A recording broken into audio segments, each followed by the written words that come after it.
All right, I'm ready. Good evening. I'm Dr. Emmett Brown. I'm standing on the parking lot at Twin Pines Mall. It's Saturday morning, October 26th, 1985, 1:18 a.m. And this is temporal experiment number 1. Come on, Einie. Hey, boy, get in there. That a boy. In you go. Get down. Get your seatbelt on. That's it. Whoa. Okay. Please note that Einstein's clock is in precise synchronization with my control watch. Got it? Right, check, Doc. Good. Have a good trip, Einstein. Watch your head.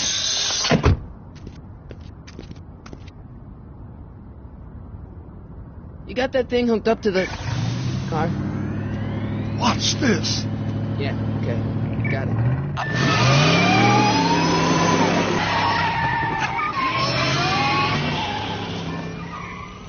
Not me. The car.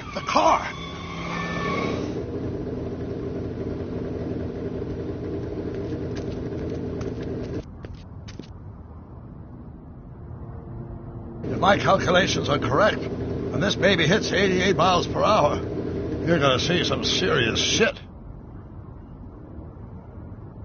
Watch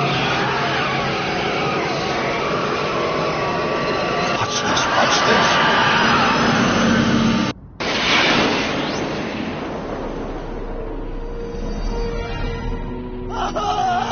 What did I tell you? 88 miles per hour! The temporal displacement occurred at exactly 1:20 a.m. and 0 seconds! Jesus Christ, Doc. You disintegrated Einstein. Calm down, Marty. I didn't disintegrate anything. The molecular structure of both Einstein and the car are completely intact. Where the hell are they? The appropriate question is, when the hell are they? You see, Einstein has just become the world's first time traveler. I sent him into the future. 1 minute into the future, to be exact. And at precisely 1:21 a.m. and 0 seconds, we shall catch up with him and the time machine. Wait a minute, Doc. Are you telling me that you built a time machine out of a DeLorean? The way I see it, if you're going to build a time machine into a car, why not do it with some style? Besides, the stainless steel construction made the flux dispersal. Look out!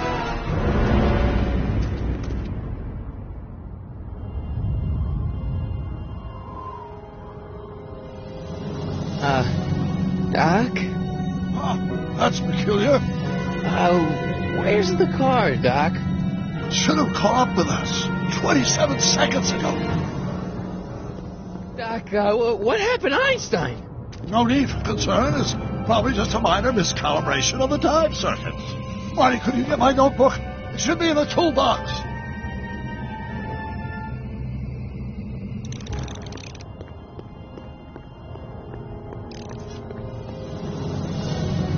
What's in the box? Don't touch that.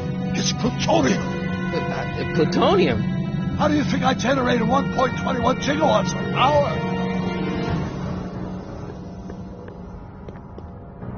Notebook. Got it. Flux capacitor?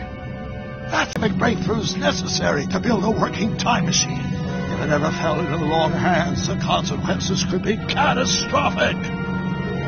Let's see. It's mass equals I times Z, and E equals the square root of Z times C squared. And the flux dispersal rate proportional to the fourth root of N, carry the 9, N.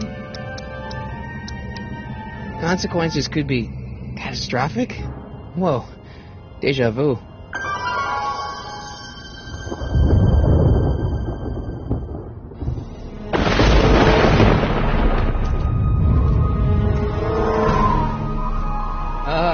Doc?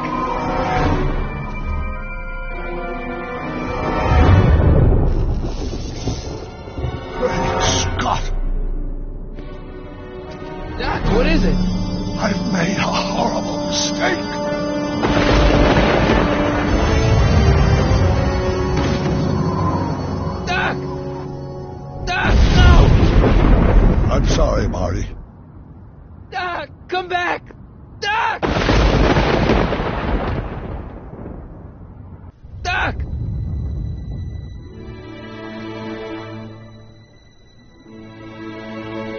Marty, is everything okay?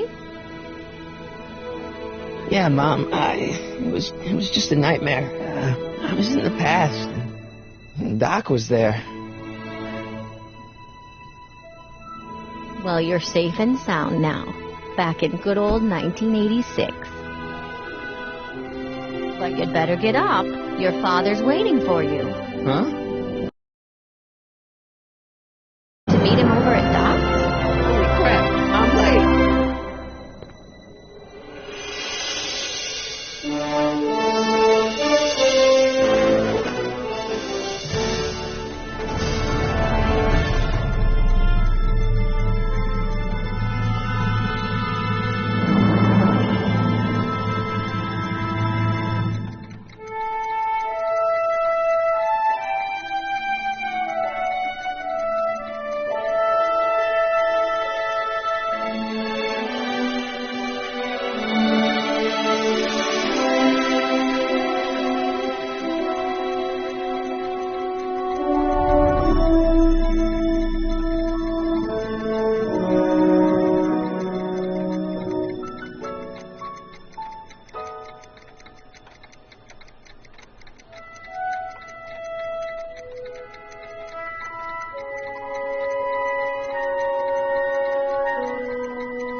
Dad, are we too late to stop the sale? Better late than never. You wouldn't believe how much rare stuff there is back here. That's Doc's stuff. The city has no right to... Now, son, I know you're upset, but your friend's been gone for months, and the city really seems hell-bent on using his land for that new parking garage. And, hey, is that a first edition Jules Verne? But at least things can't get any worse. Hey, Marty. Hi, Biff. Come to see if the old crackpot had any buried treasure? Nah, I guess I'm just... remembering.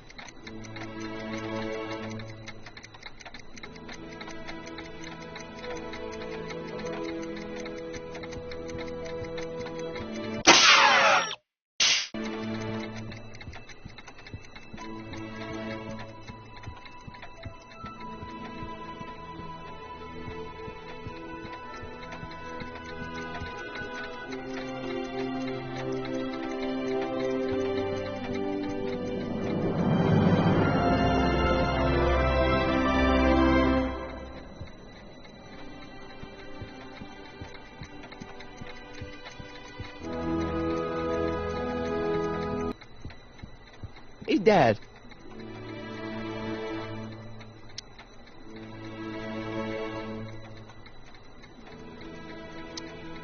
What's Biff doing here? He wasn't a friend of Doc's. It's a public sale, Marty. Everyone's allowed. Even Biff. Who's running this sale anyway? Oh, that had done. You. Why?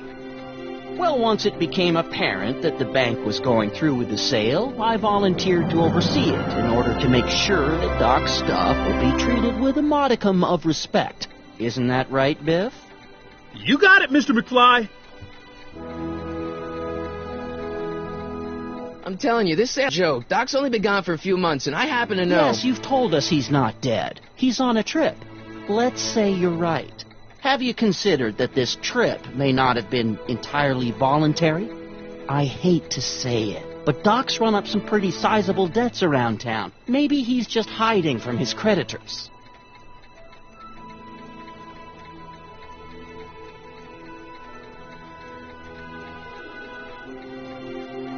Got Doc wrong. Sure, maybe he's not so good with money. That's just because his mind's always on bigger things.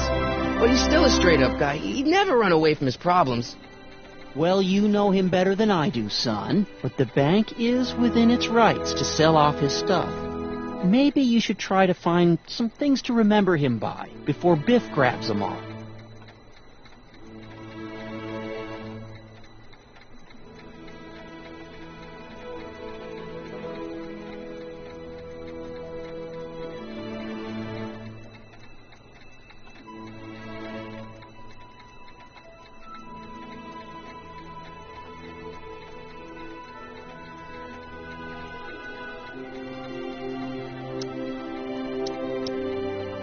you think dreams can predict the future? Well, you know I don't go in for that mystical stuff, but I do think they can reflect how you're feeling about the future.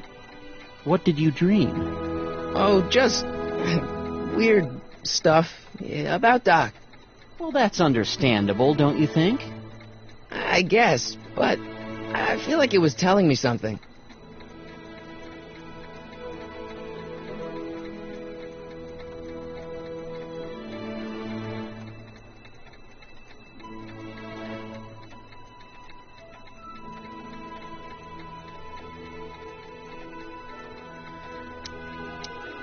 You got Doc wrong. Sure, maybe he's not so good with money. That's just because his mind's always on bigger things. But he's still a straight-up guy. He'd never run away from his problems.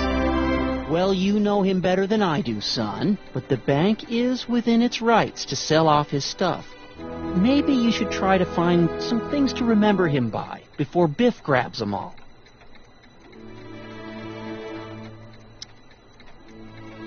Do you think dreams can predict the future? Well, you know I don't go in for that mystical stuff, but I do think they can reflect how you're feeling about the future. What did you dream? Oh, just weird stuff about Doc. Well, that's understandable, don't you think? I guess, but I feel like it was telling me something. I'll keep looking around. Thanks, Dad.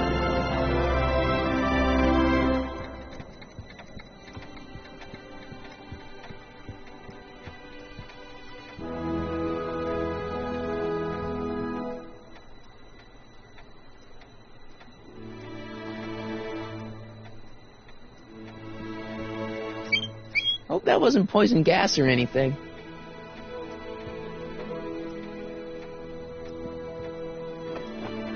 Hey, let me try, Marty. Now, Biff, let Marty have his turn. You got it, Mr. McFly. I'll probably never know what this is for. Doc built this model at downtown Hill Valley way back in 1955. The clock tower in the courthouse even works. What the? Is that Doc's notebook in there? Hey, that looks just like the courthouse. You gotta hand it to the old coot. He was good with his hands.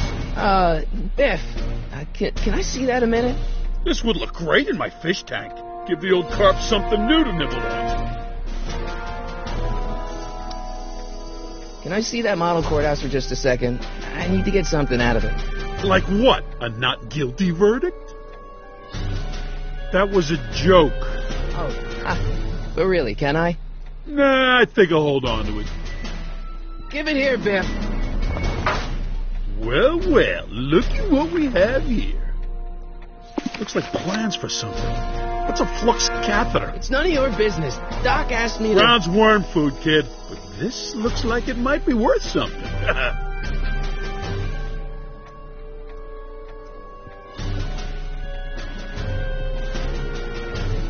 Hey, Biff. I just can't let you keep that notebook. It's dangerous. What, is it set to explode or something? Well, in a way. I'll take my chances. It's just a notebook with Doc's scribblings. What did Doc ever accomplish? Nothing. Then it's worthless, right? If it was really worthless, you wouldn't want it so bad. I only want that notebook because, well, I'm sentimental. It's like a piece of Doc. Doc's dead. Time to get over it and move on. That notebook wouldn't mean anything to you. You wouldn't even understand what's in it. You calling me not enough? Never mind.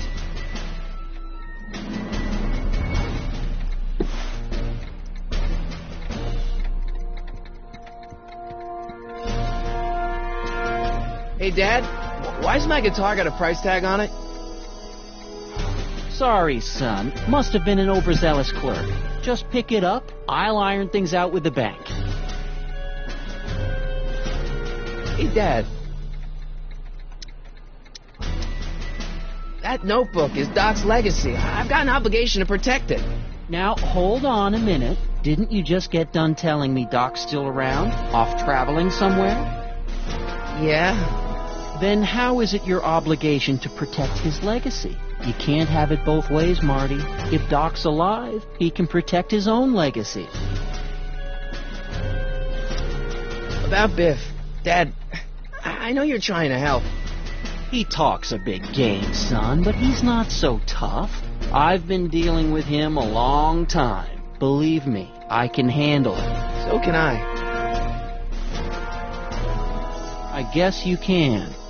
Okay, son, I'll stay out of your way. You know where to find me. I'll keep looking around. Thanks, Dad.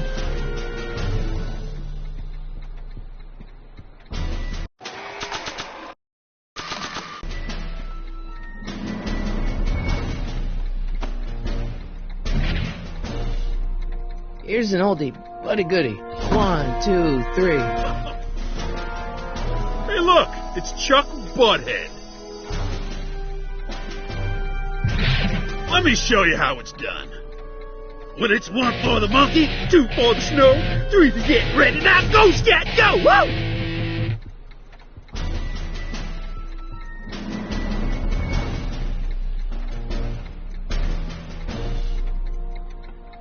Let's make some noise.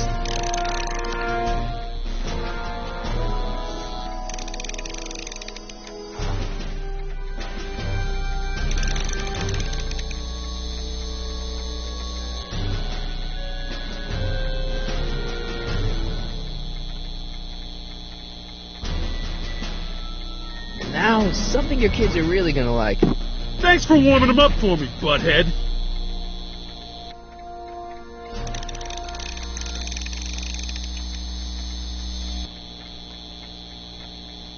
Now watch me blow the lid off this joint. Whatever you say.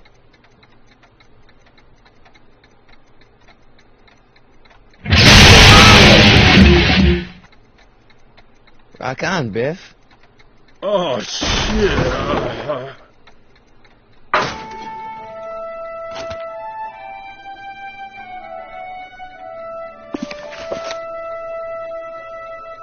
Doc, where are you?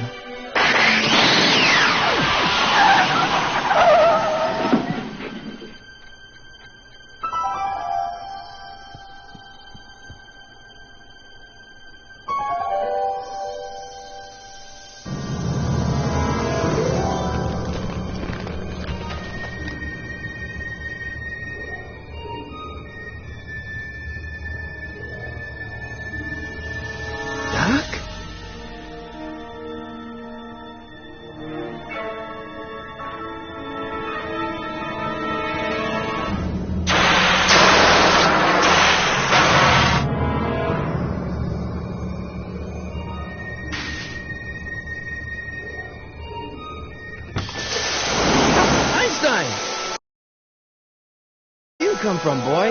Didn't you bring Doc with you?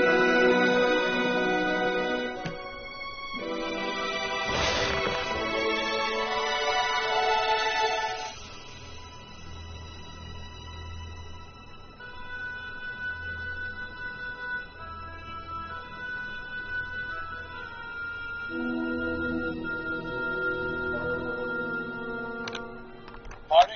Ah! Marty, if you're hearing this recording, then the DeLorean's automatic retrieval feature is a resounding success. Automatic retrieval? In case of my failure to return to the DeLorean within an allotted time, I programmed the time machine to jump to these 4-dimensional coordinates without me. As you are well aware, time travel is an inherently risky activity, and despite my elaborate precautions, there's always a possibility that I could land in trouble sometime. And that sometime is now, or then, or maybe later. He's in trouble. Marty, come to my rescue in the past. Or was it the future? Anyway, I'm relying on you to do it again. Please, take the DeLorean back, or forward, to whatever it is. I'm stuck in time. When you get there, I'm sure you'll figure out what to do. That's it? Aren't you gonna tell me when that is? Just go to the date specified on the time circuit readout under the heading marked Last Time Departed. Good luck. Right. Last time departed. Oh, jeez. Come on. Crap! Oh, great. How am I supposed to find him now? Hey, Doc, I know I haven't seen you in a few months, but I'm pretty sure this isn't your shoe.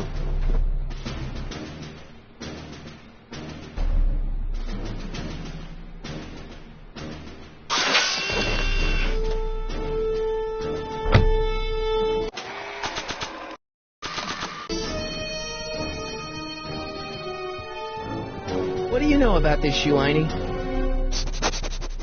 Great Scott! I think he's onto something.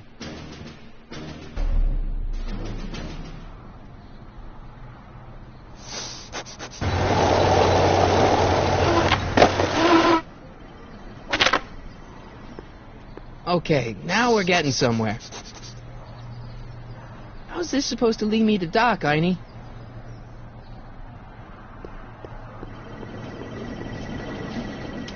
I guess there's time for a quick game.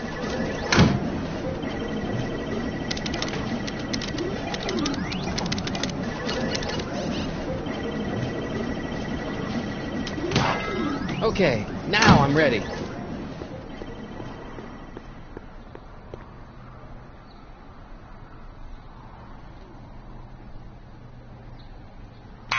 Step away from the door. Ah! Now, let me get a look at you. Einstein, come on! Just as I suspected.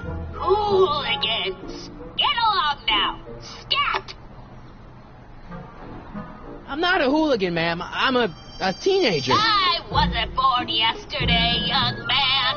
Aren't you the miscreant who skateboards through the town square every morning between 8 and 8:30 in a decidedly unpunctual manner? Yeah? All skateboarders are hooligans. It's a fact. Look it up. Say your business, child. You're making me miss Merv. Well, see, that's the thing. I'm not sure why I'm here. Einstein here brought me, and... Well? Can you let me in? I've got something to show you. What is it? Let me see.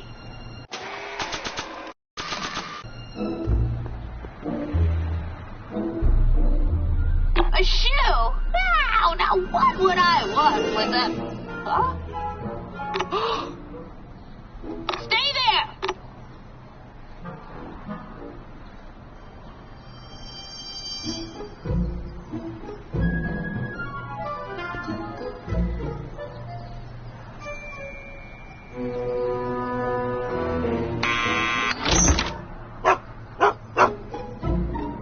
Leave that creature outside! Sorry, Einstein.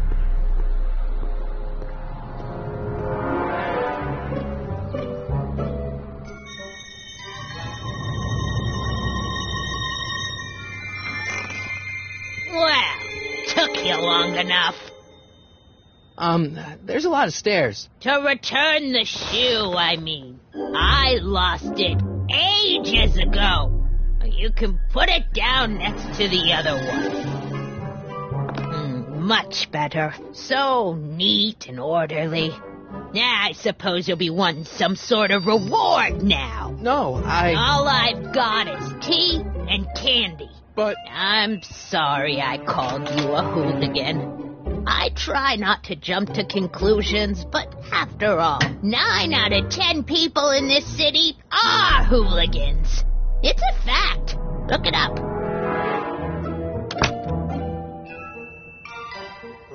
Have a seat, Sonny.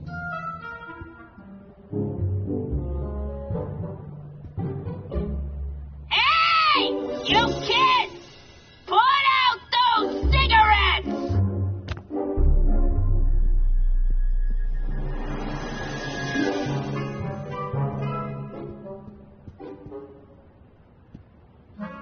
Miss Strickland? Jack! Diane! I know what you're doing behind that tree! Yes?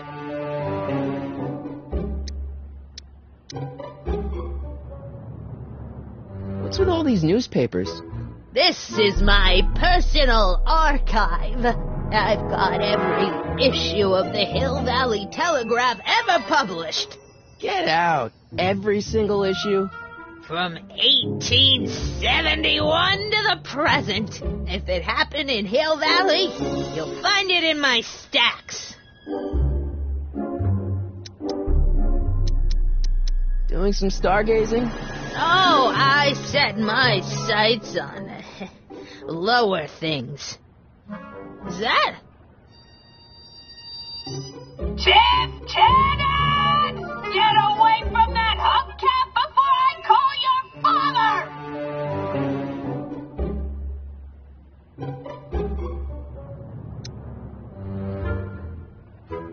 Why do you need all these newspapers? Isn't that the library's job? Libraries. Have you seen the smut they keep in their magazine racks? Do you remember when you lost your shoe? Shoe? That shoe over there. Oh, that shoe. Hi, what a nosy Nelly. No one likes a busybody, you know. But... Oh, fine, let me think about it. Yes, I remember. I lost it in a scuffle with a dog. Oh, when was it? Oh, yes, the day that speakeasy burned down. A speakeasy? In Hill Valley? Don't act so surprised, young man.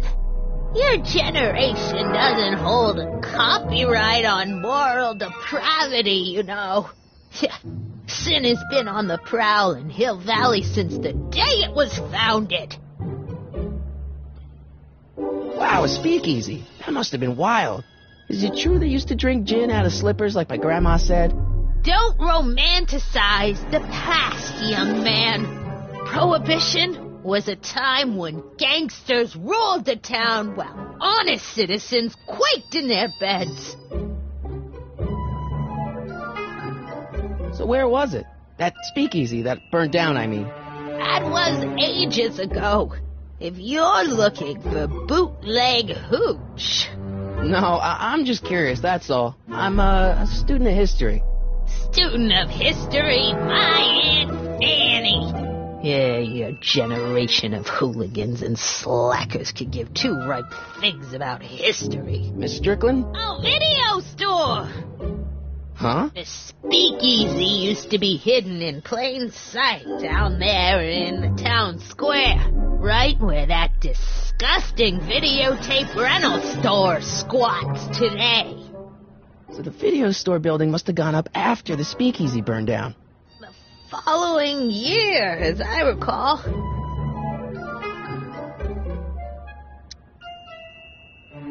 Don't let me keep you from your business. You there! Don't even think about tossing that Kleenex on the ground! Mind if I take a look? Go ahead, dear.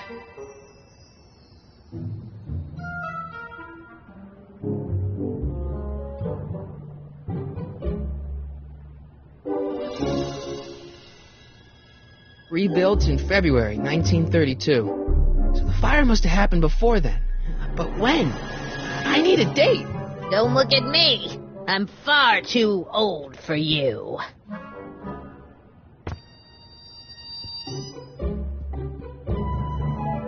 Man, she keeps it hot in here. That's the kettle. I'll be right back with some tea. Then don't touch anything.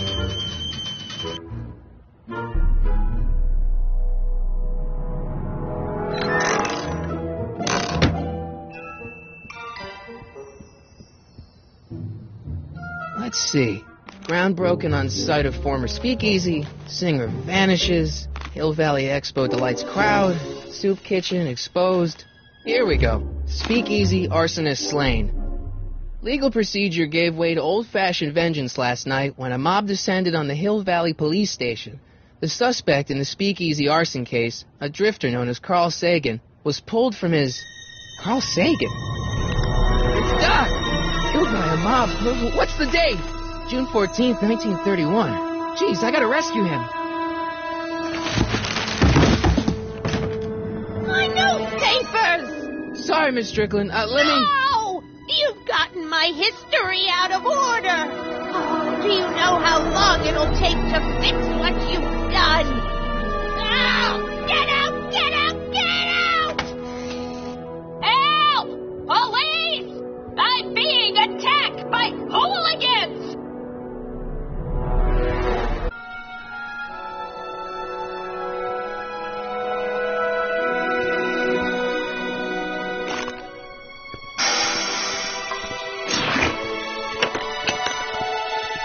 Marty! Where you been, son? And what are you doing in that getup? It's a costume. Tonight's the big Halloween party. Halloween party? In May? Never mind, you don't have to explain. I'm sure whatever it is you're up to, you know what you're doing, right? I hope so. Hey, sometimes you gotta go out on a limb for the ones you love, right? Wish my dad had understood that. You won't stay away too long. You'll barely know I was gone.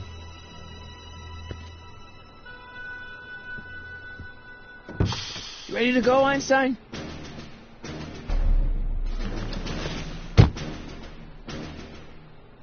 Time circuits on. Flux capacitor, fluxy. Okay, if Doc's gonna get killed on June 14th, 1931, I'll just show up the day before and get him out. I hope you know what you're doing, Doc.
Einstein, where'd you go now, boy?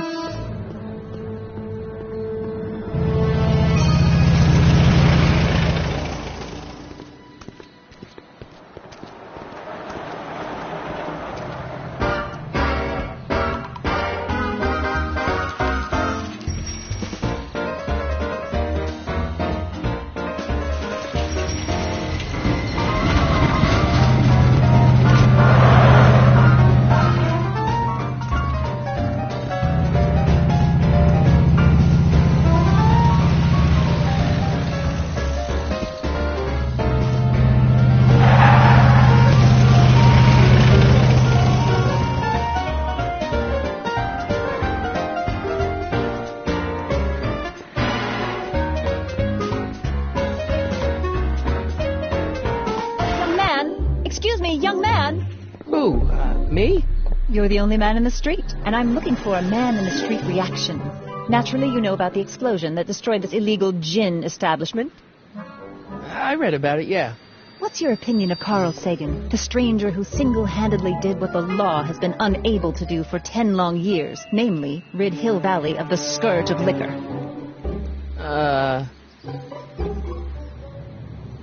How'd Doc get himself into... Doc? Doc is his nickname. I'm good friends with Carl. You are? Really? Oh, but I need an unbiased opinion for my story. Pretend you don't know him. How would you feel about his heroic act of destruction?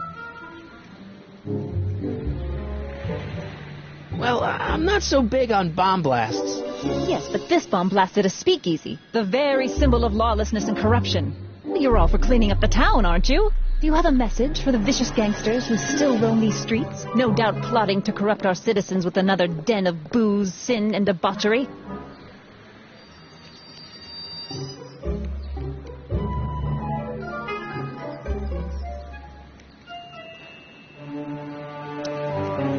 Yeah, tell him, go ahead, make my day. Make your day what? Never mind. I'll play around with it and see if I can come up with something better. Mr... May I get your name? Yeah, it's...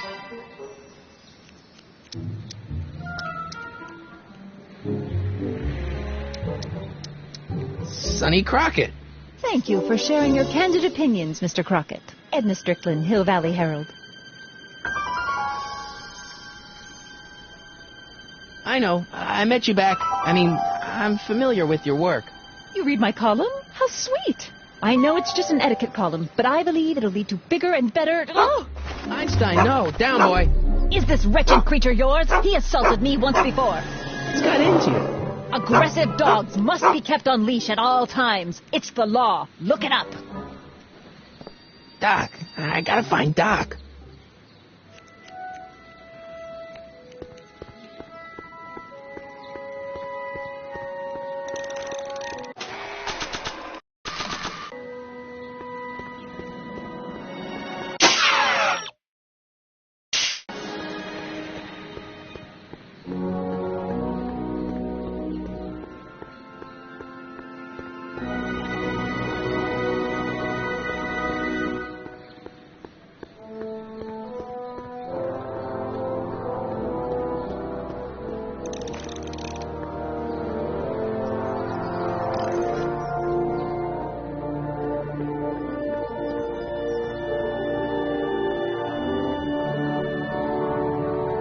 Doc!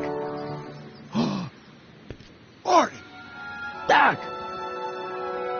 What are you doing here? You sent for me, Doc. I did? When? May 14th, 1986. 1980? The automatic retrieval system. Of course. I'd almost forgotten about that. So what's our plan for getting you out of here? Plan? We don't need a plan. We don't. Not in the slightest. The police picked me up for that speakeasy fire a couple of weeks ago, but the DA hasn't got a case. They're releasing me tomorrow morning. So basically, I traveled 50 years into the past to deliver your car? Sorry about that, but it's so wonderful to see you. We have a lot of catching up to do. Yeah, you might want to hold off on that, Doc. Great Scott! I'm going to be gunned down by gangsters on the steps of the courthouse. Why would they do that? Guess they didn't approve of my burning down their speakeasy. Very funny, Doc. Maybe now we should come up with a plan. A plan? Right. But what? Why don't we tell the authorities? Tell them what? That my friend from the future has proof that I'll be murdered tomorrow? They'd ship us both off to the loony bin. And trust me, you don't want to see the inside of a 1931 insane asylum.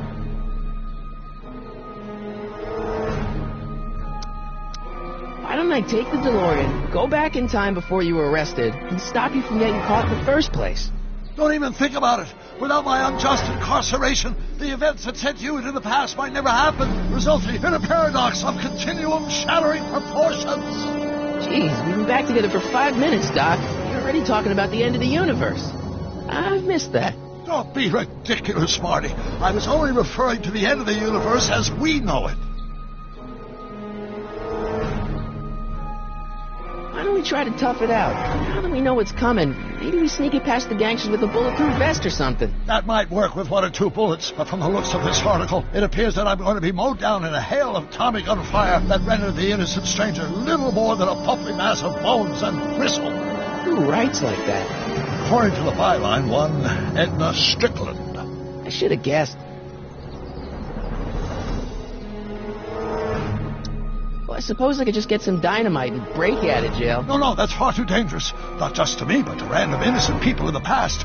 The repercussions could be... That's it! What's it? My rocket-powered drill. You have a rocket-powered drill? Not yet. I haven't built it yet. You've lost me, Doc. Listen, a few months ago, my 17-year-old self sent in a patent application for a rocket-powered drill. I abandoned the project after I never heard back from the patent office, but the prototype should be nearly complete. Great, I'll just run back to your lab and... No, I said nearly complete. You need me to help you finish it. How the hell am I supposed to sneak a half-finished rocket-powered drill into your cell? Not me! 1931 me! Wait a minute, Doc. You want me to convince your 1931 self to build a rocket-powered drill to break you out of jail? Precisely!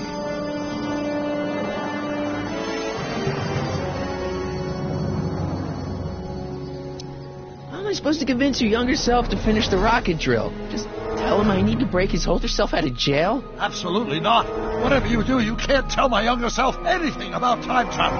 I won't come up with the inspiration for the flux capacitor for another 24 years. Then what am I supposed to... Just be your charming self. From what I remember, I'm a pretty easygoing kid, so enlisting me in a scientific adventure should be a piece of cake.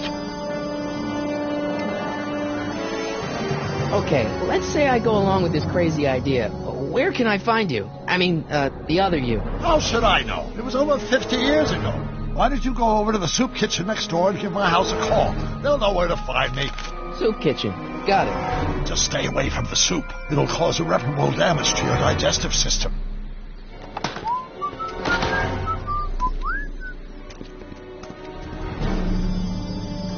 I guess I better get started. Don't worry, Doc. I'll get you out of here in no time. I'm not worried.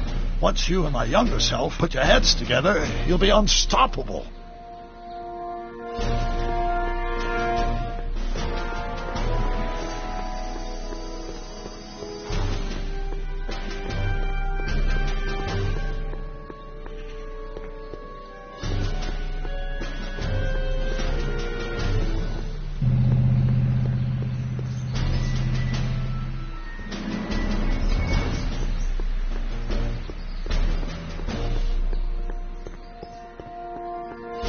I better go to that soup kitchen and call Doc's house. Emmett might be in there, but I should head over to the soup kitchen and call the Browns to make sure.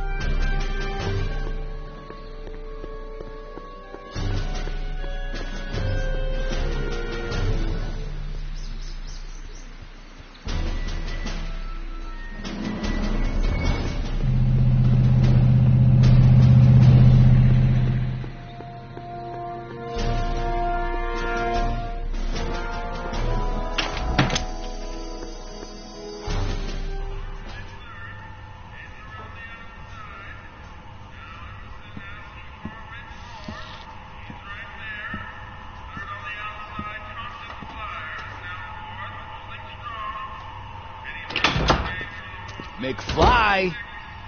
Biff? Kid! Grandpa? That's Mr. Tannen to you, Artie. What are you doing out here? Well, I was getting kind of hungry, so I figured I'd come down here for some free soup. Just thought I'd come down for some soup. Think, McFly. The DA's throwing around subpoenas like Babe Ruth. I don't think Ruth's a pitcher anymore. Shut it. If one of those subpoenas landed in the hands of my number cruncher, I'd be in a whole lot of trouble. I could even get sent up the river.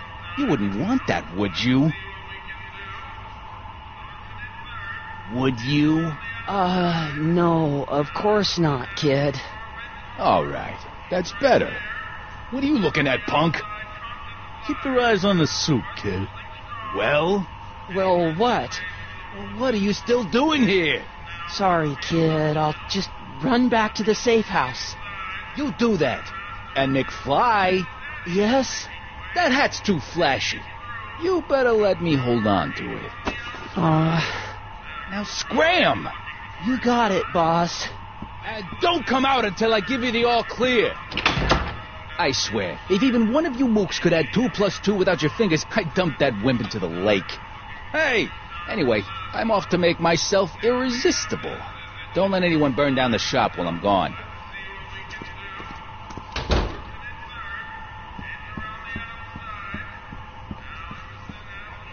Like a thorn bush in a drunkard's hand is a proverb in the mouth of a fool. Heavy.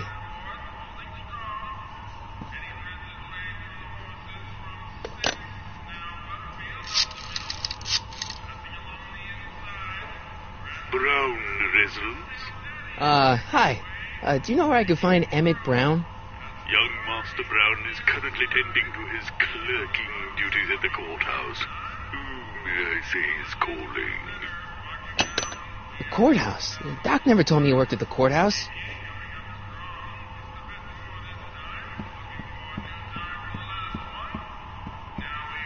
I better not talk to him. I don't want to mess up his timeline.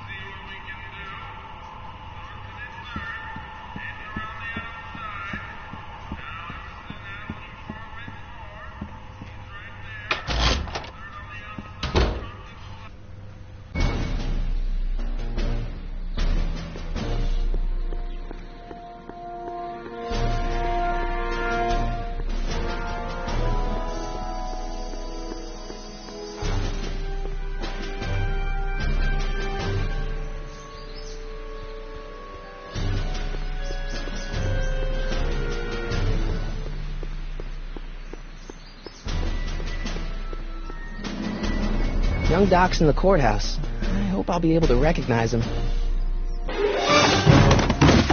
Don't touch those. These are very sensitive legal documents. Nobody is supposed to handle them but sworn officers of the court. Judge Brown says so. Judge Brown? Doc. Nice to meet you. I'm, Sonny Crockett. Brown. But I am a law clerk, not a doctor. Now please get out of my way. I have important business to transact. Naturally, H2A multiplied by the inversion of H has to come out.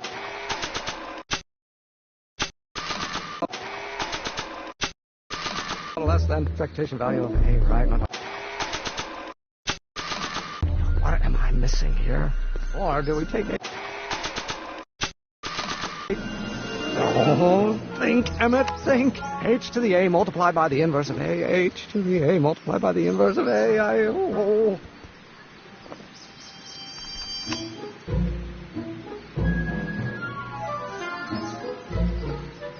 just stand for the Hermitian line operator. But in that case, H to the A. Listen, Emmett, you don't know me, but I'm your friend. I'm not big on friends. They get in the way of work.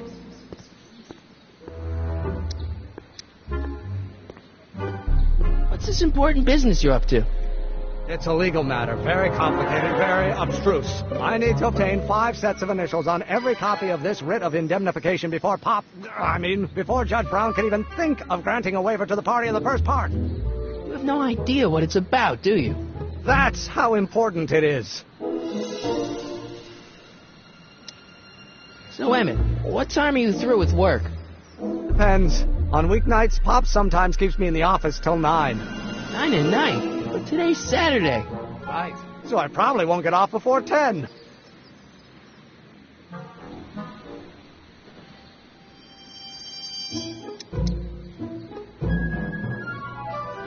Listen, I understand you're working on a new invention in your lab. Invention? You must have me mixed up with somebody else. I'm in law. I have absolutely no interest in science. Oh, let's start over. 4C.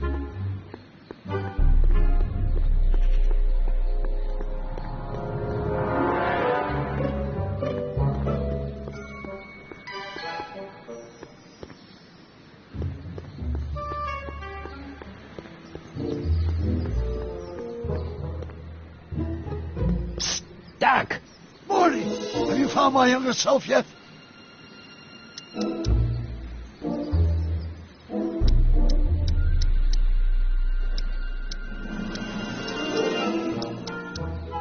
Guess who I bumped into at the soup kitchen? My grandfather. No!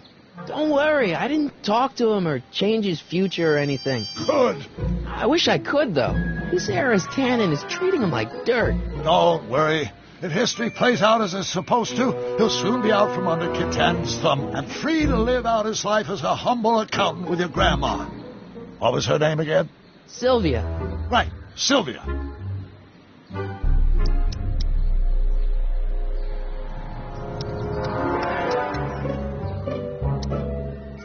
How'd you wind up in jail in 1931 anyway?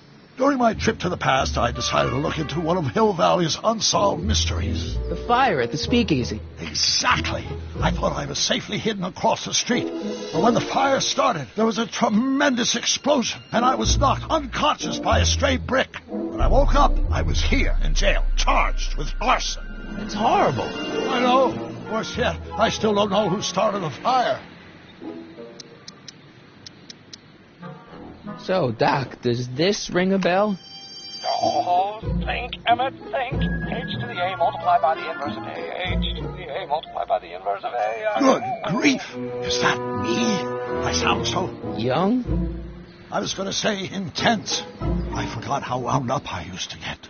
Yeah, but what are you muttering about? Oh, that's easy. It's Ivanov's conundrum. Just tell my younger self that H equals the Hamiltonian operator. Won't giving him the answer mess up the time stream? Only if it turns out that reality is actually nothing more than a holographic illusion created by the interplay of subatomic particles on a vast two-dimensional membrane. So... It'll be fine.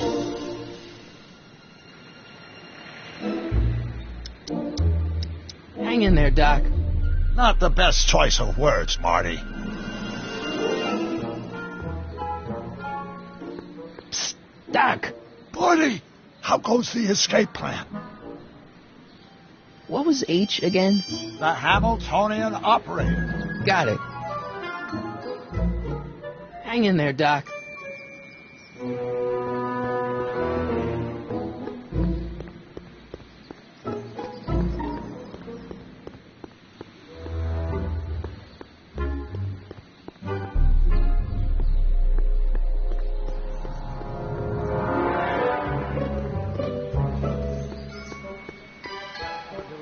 Stand for the Hermitian line operator. But in that case, H to the A multiplied by the inverse of A might well be equal to A's expectation, but... Come on, wait up a minute. You again? Can't you see I'm busy?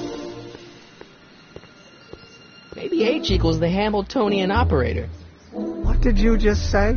I said maybe H equals the... Hamiltonian operator? Yeah. Great Scott! If H is the Hamiltonian, then H to the A multiplied by the inverse of H can only be the same as the expectation value for A. That's it! That's the solution to Ivanov's conundrum, the problem I've been wrestling with in my head all week! I'm sure you would have figured it out by yourself in a day or two. The way you figured out how to build that rocket-powered drill. Where did you learn so much about science? Well, it's like this. You know about my rocket power drill? Then there can only be one explanation. What? You're from the patent office.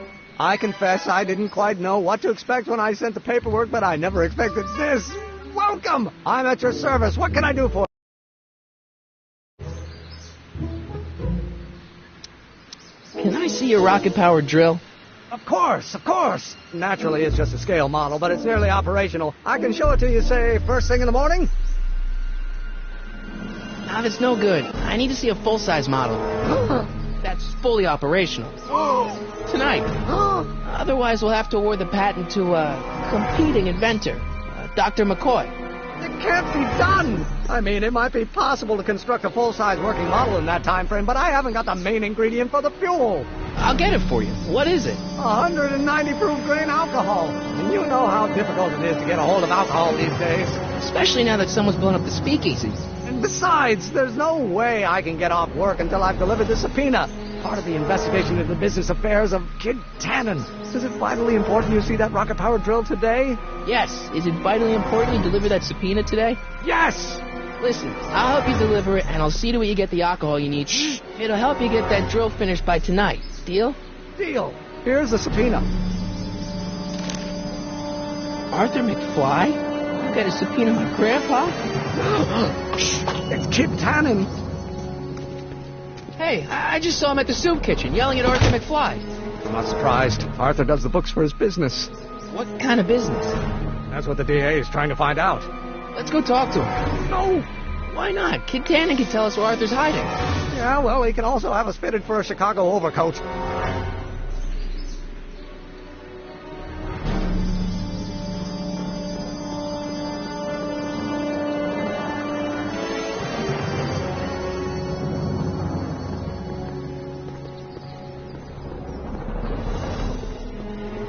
Hell, Matches, you got kiwi all over my socks. Sorry, boss. Get out of here. How about you? Huh? I'm sitting at a shoe shine booth. You walk up. Either you're here to shine my shoes, or you got a death wish. Which is it?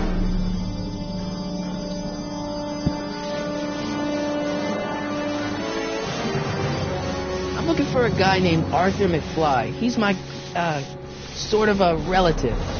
Well, he's my employee. He's very busy today. So when do you think Arthur will be leaving the office? And I tell him he can leave the office. Hey, you missed your spot. Since you're Arthur's boss, you know where he is, right? He's at the, office. Where's the office? I forget.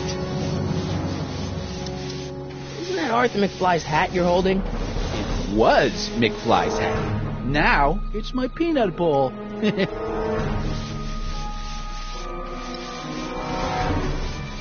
Can I have some peanuts? Why not? I'm a magnanimous kind of guy. Go ahead, knock yourself out.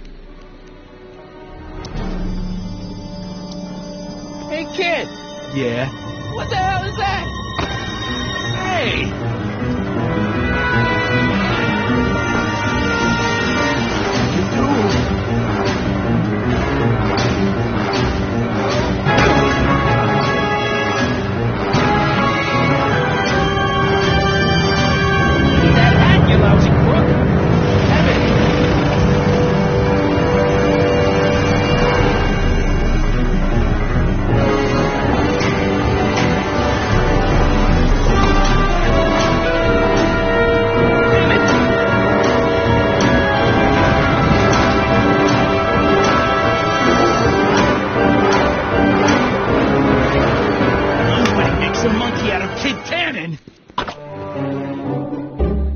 Hey!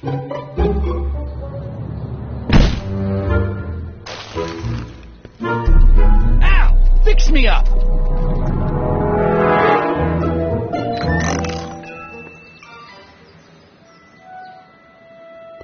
Where'd you learn how to move like that? Sandlot football. They used to call me the Streak. Get out!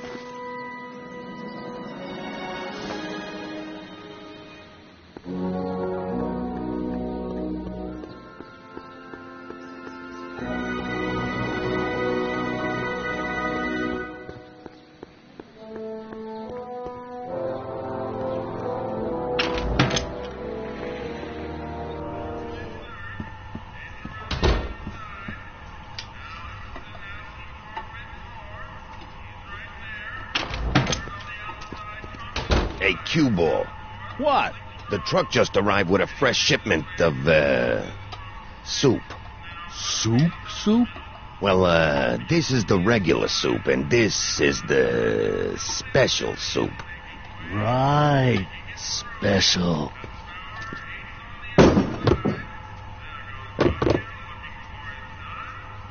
Hey, what are you doing? I'm spicing up the soup. It's my secret recipe. Listen, this ain't the Savoy, and we ain't here to feed these bozos no fancy soup. The boss has got a business to rebuild, so knock off the goofing and mind your post. All right. Just try the soup. Well? I can see why you want to keep this a secret.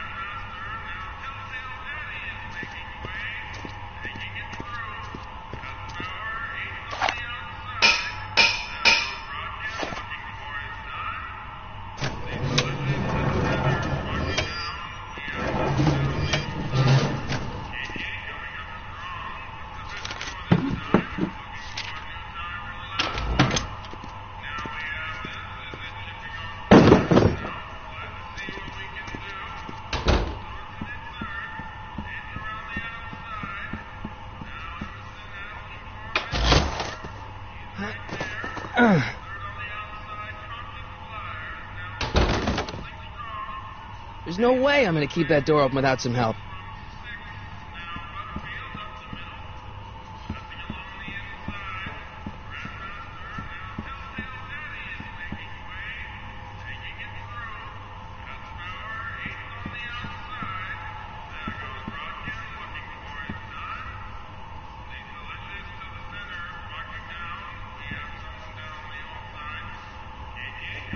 Huddle up, Emmett. Huddle? Just listen up for a second. Emmett, I can't get into the door over there. Those tables are jamming it shut. The door? So your plan is to just waltz in there and take a barrel of alcohol? No, of course not. That would be stupid, right? I'll say. Still, I'd like to get that door open. I can't do anything from out here. Well, it's a simple matter of physics. A lever, some sort of stop. Let me see what I can come up with.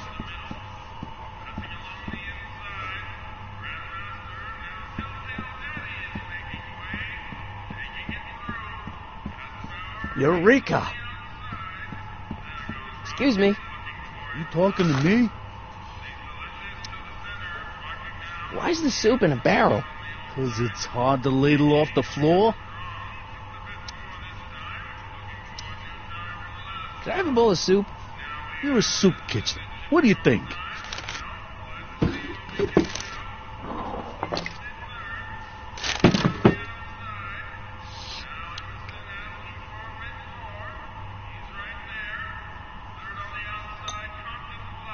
What kind of soup is this? It tastes like...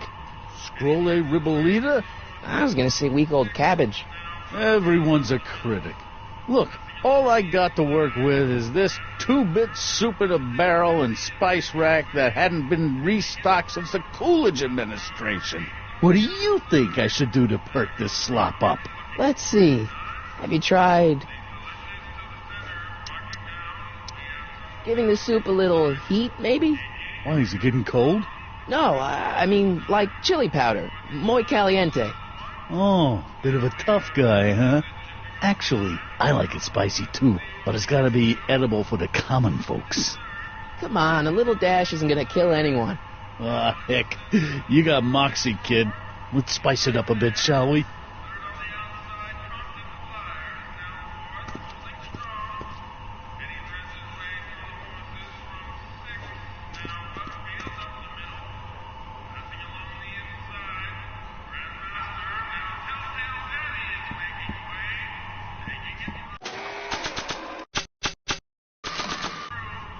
Nah, I don't think so.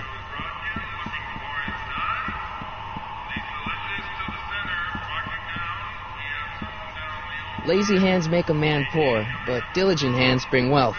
Maybe that's my problem. Lazy hands. I hope Doc Jr.'s thingamabob holds out.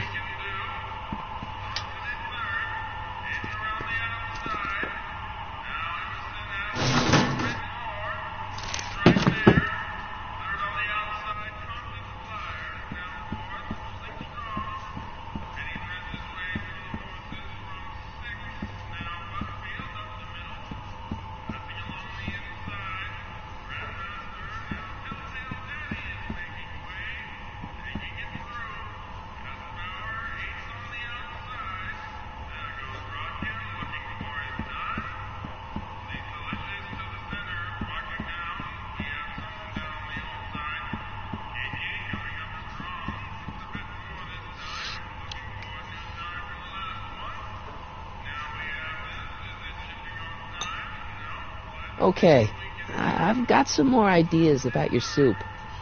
Do tell. Let's see. Have you tried... salt? Salt? What do you think, it's too bland? Too mild? I didn't put too much pepper in it, did I?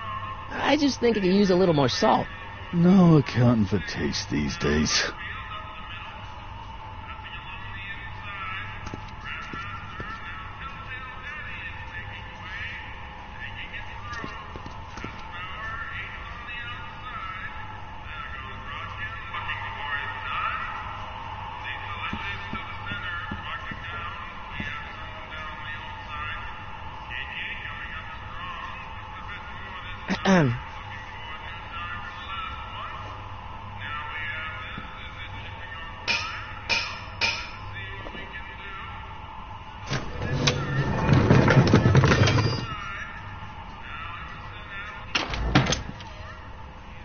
Ah, Miss Strickland. Come for some more soup? Come now, Mr. Donnelly. You know I wouldn't set one foot in this mockery of all that is good and decent if the poor of Hill Valley weren't so dependent on Mr. Tannen's overblown show of generosity. Was that a yes? Just give me the soup before I gag on the hypocrisy.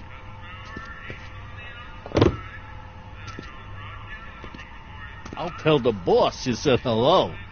I'll just bet you will. Edna picked up the barrel of hooch. Now all I have to do is to get it from her somehow.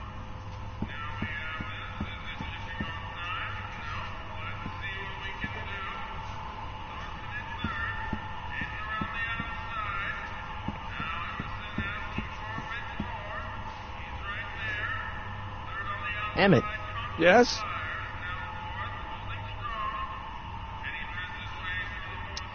Obviously this kitchen isn't the speakeasy. Indeed. This must be some sort of front meant to cleverly and legally obfuscate the existence of a hidden establishment of ill repute. Perhaps in the basement. Right. That might explain the elevator. Oh, that's interesting. Just a little mechanical ingenuity. In the end, the door is open. Yeah, good job. We'll score that hooch somehow. I'll keep cogitating.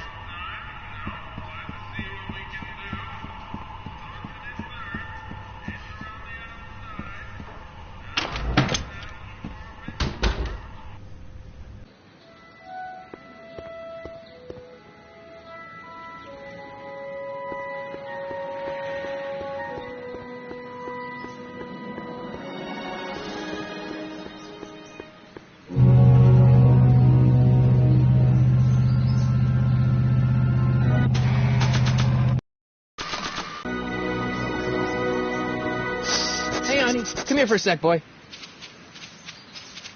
Hey, boy, can you find the guy who belongs to this hat? Where's he going? Only one way to find out.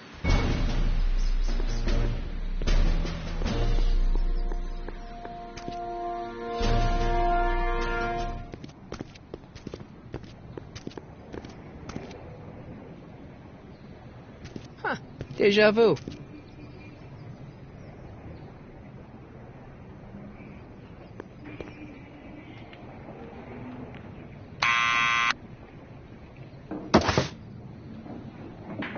Yeah? Who is it? It's McFly! Shh, I know!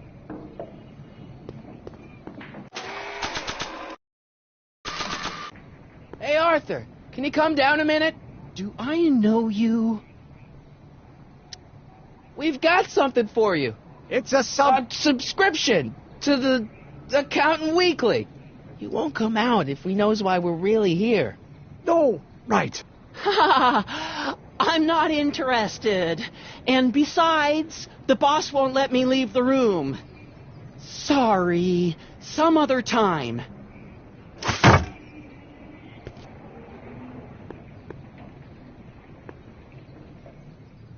You mean my second cousin? Yeah. Glad to know you, but I can't leave this building till the boss says so. He's given strict orders. Sorry, some other time.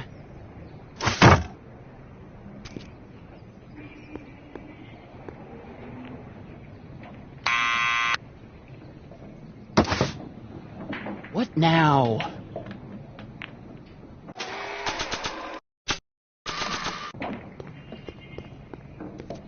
What do you think you're doing? I'm throwing the subpoena. You can't do that. You have to hand it to him.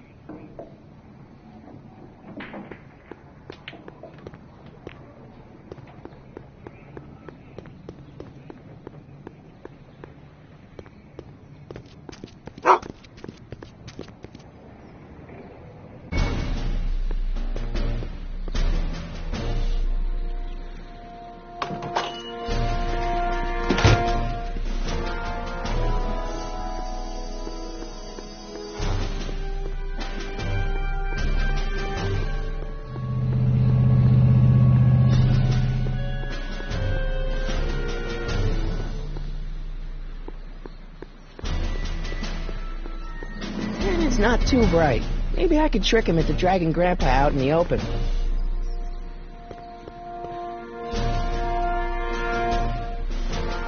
Well, well, look who's back. They say rats always return to the scene of the sinking ship. Get 'em, Matches.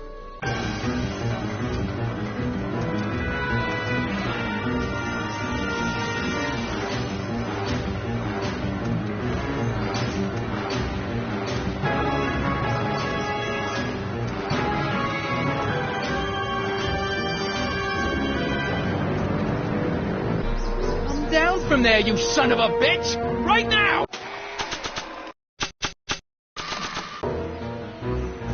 What do you think you're doing up there, you scrawny little runt? Get down here right now! Don't make me angry, Smucko! Get down here and face the music! I don't want to record them right now. You can't get away that easy. Einstein, help! Lay off! Get away from me, you crazy nut! Go away, dog. We're busy here. Go on, scram. Hey, where'd he go? You let him get away, idiot!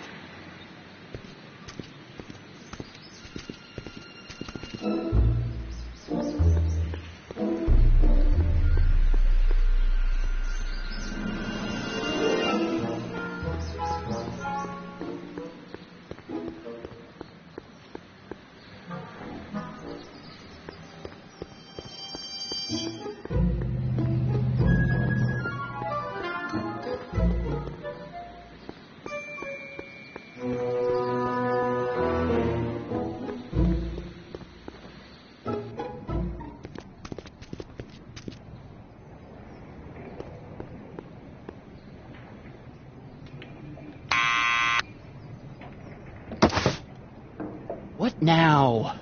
I hope Arthur's still where I left him.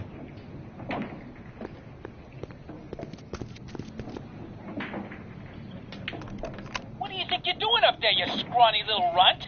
Get down here right now! It's Kid! Right away, boss! Where's Kid?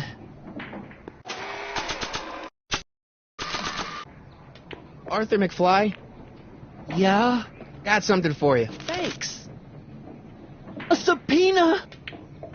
Ordering you to appear in court and provide evidence in the investigation into... Kid Tannen?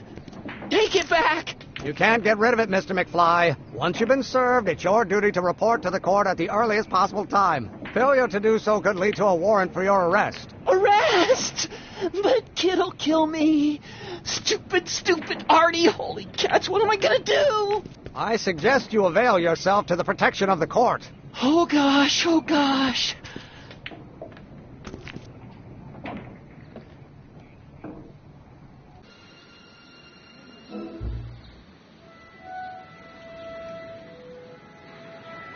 Oh, I hate doing stuff like that.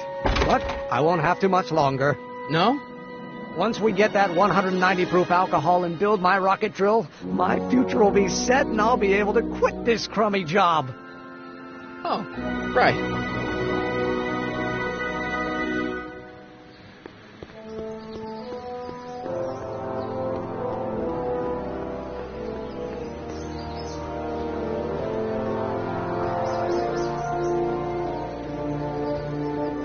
Nice bike. Huffy? Huffy? I'm not huffy. I'm passionate. Passionate about justice, safety, law, and order. Never mind. Hey, Miss Strickland. Oh, hello, Mr. Crockett. Try not to draw any undue attention my way. I'm on the trail of a hot new scoop, as we in the newspaper business say.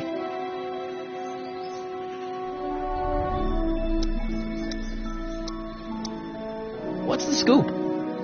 I've heard rumors that something shady is going on at the Sisters of Mercy Soup Kitchen. It's under new management, you know. And, we mustn't jump to any conclusions. Not till the facts are in. I hope to heaven it is just a rumor. That soup kitchen is the front line in the good fight. If it goes bad, what will happen to the Stay Sober Society? Not to mention all the charitable institutions that depend on me for soup deliveries. You make hot soup deliveries? It's one of my many small contributions to the good cause. Healthy bodies, healthy souls, or so one hopes. I pick up barrels of hot soup at the kitchen, and I deliver them hither and thither.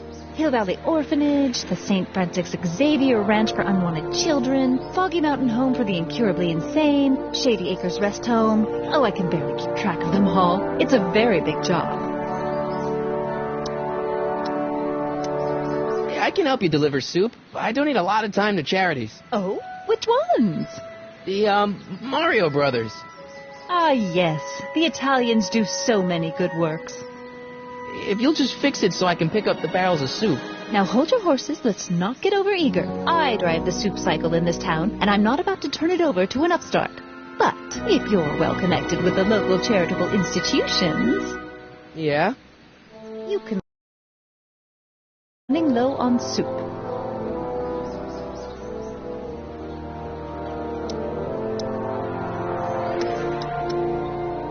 As a matter of fact, I do know a local charity that's running low on soup. Oh? Who?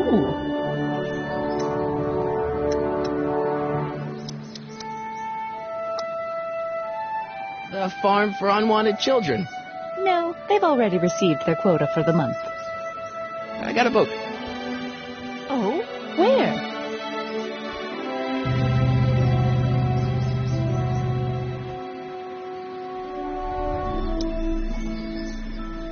This might be a stupid question, but couldn't you have designed your rocket-powered drill to run on fuel that, isn't illegal? Illegal? What does law have to do with science? Science has its own laws. You, of all people, should know that.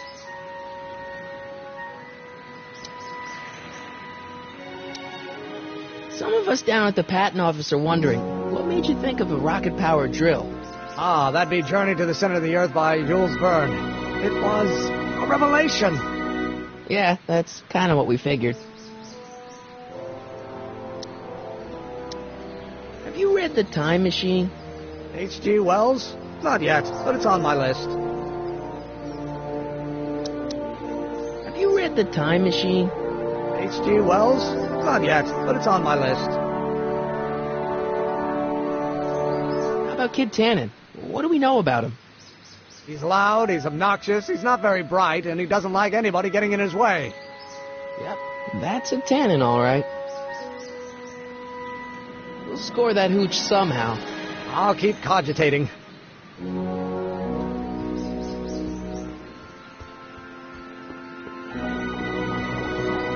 Hey, Miss Strickland. Oh, hello, Mr. Crockett. I'm afraid I haven't much time. The meeting of the Stay Sober Society is due to begin very soon.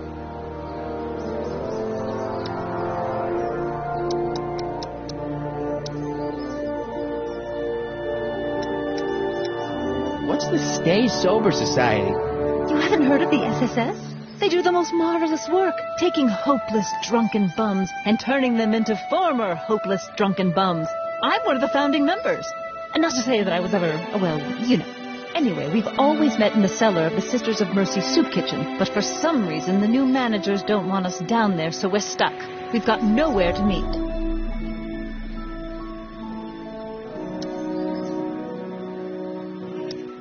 I know a place where the Stay Sober Society can meet. Oh? Where?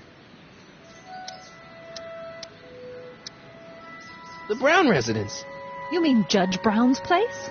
Yeah, I happen to be good friends with his son Emmett, and he's told me the judge would love to lend his place out for, good causes like yours. Really? Why, that's the most generous, public-spirited offer I've received in a month of Sundays. Please tell your friend Emmett we accept. And the offer couldn't have come at a better moment. It's almost time for the meeting to begin. I got a book.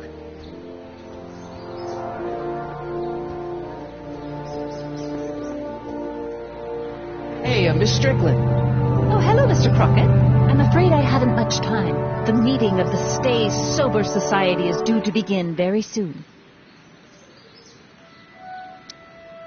You asked me to tell you if one of the local charities is running low on soup. Does somebody need a visit for my soup cycle?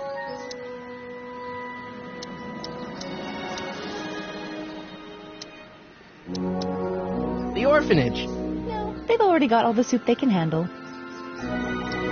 You asked me to tell you if one of the local charities is running low on soup. Does somebody need a visit from my soup cycle?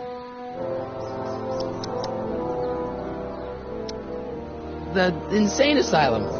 No, too much soup makes them nervous. You asked me to tell you if one of the local charities is running low on soup. Does somebody need a visit from my soup cycle? The rest home. No, it's way past their bedtime. You asked me to tell you if one of the local charities is running low on soup. Does somebody need a visit from my soup cycle? The Stay Sober Society. That's right. They'll soon be gathering at the Brown estate, and we haven't provided refreshments.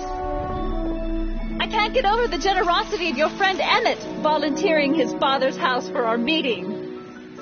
Huh? Wait there!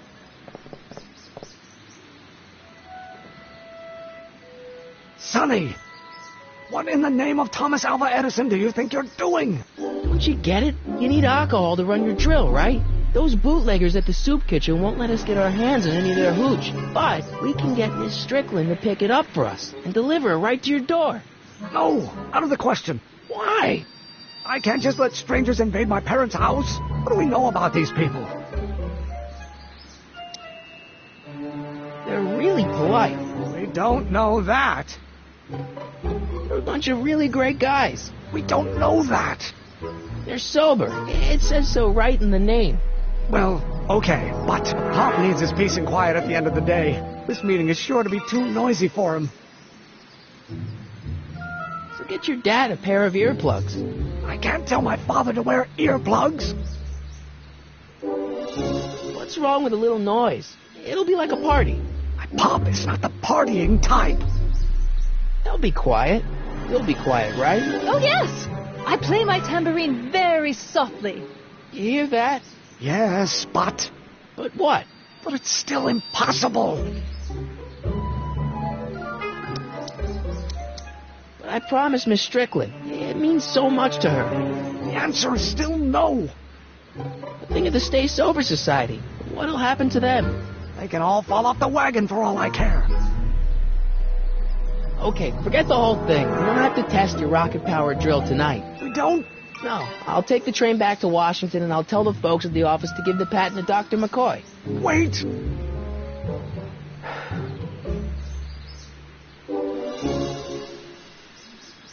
You will instruct the members of the society to wipe their feet before they come inside. Then you are Emmett Brown. I thought as much. You have such a righteous face. Edna Strickland, I don't know how to thank you for your generosity. Pleased to meet you. The feeling is mutual. I've got a bad feeling about this. You worry too much, Emmett. Well, we've served the subpoena and gotten a barrel of booze delivered to your house. Looks like we're off to your lab to build your rocket drill. You do have a lab, right? What kind of future patent holder would I be without a lab? Come on. Doc! Good. Come on, let's go. Time waits for no man.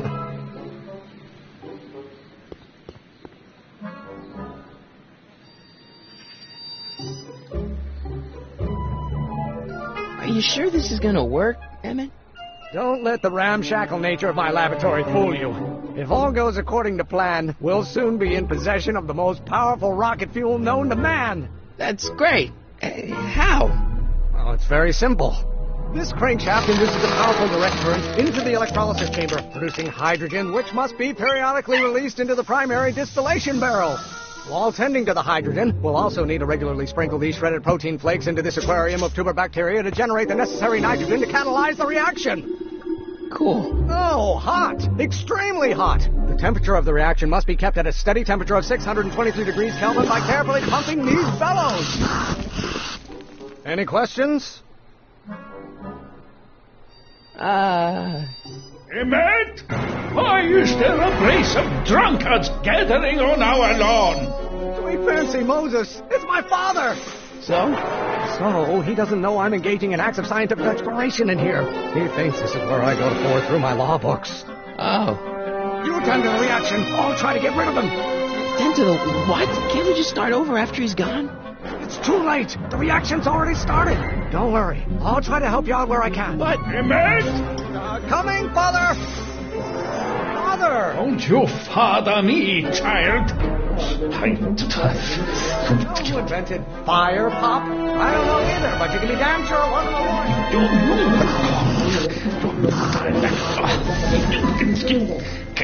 Someday you are going. It's eating you, Father, but I wish you would go on a diet. To learn.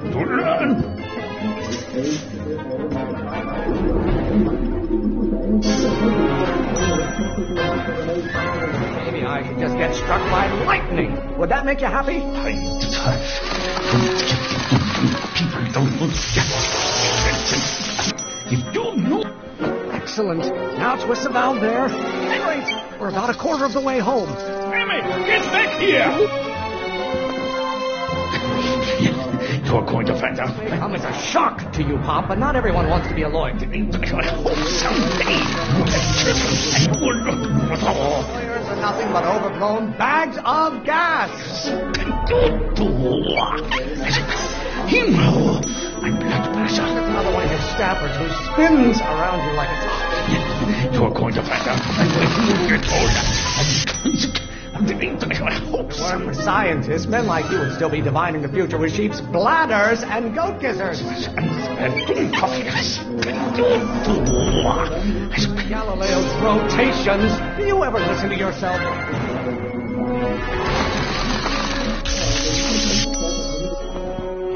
Halfway there. Emmett! Keep up the good work. Maybe your burning passion, Father, but it is not mine. Why don't you go feed the ducks, Father? Will it take to light a fire under your unappreciative hindcore, Emmett? You go. My fault if I don't get a spark out of laws and statutes. Calm down. Flame inside me that cannot be quelled by your legalistic gobbledygook, Father. You bridge so cavalierly, my son. Release me from your unattainable expectations. Pressure? Child, you don't know anything about pressure. I didn't touch a crane. Browns have been officers of the court since God's heavenly spark. Almost there. Emmett! Coming, Father! Food for thought, Pop. It's full. You have a release valve on your mouth somewhere. It comes as a shock to you, Pop, but not everyone wants to be a lawyer. Look! Wait! Pressuring me to be something I'm not. A room full of lawyers trapped in a burning building. A good start. You are going to learn, boy. Galileo's rotations. Do you ever listen to yourself?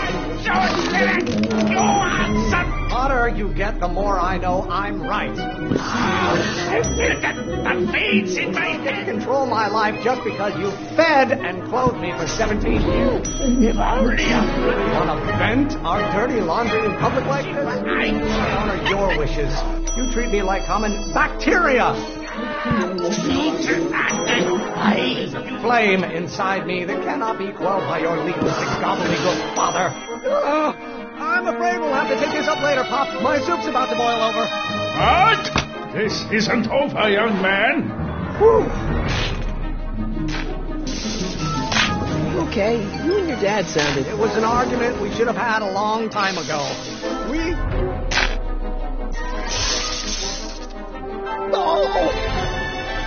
What?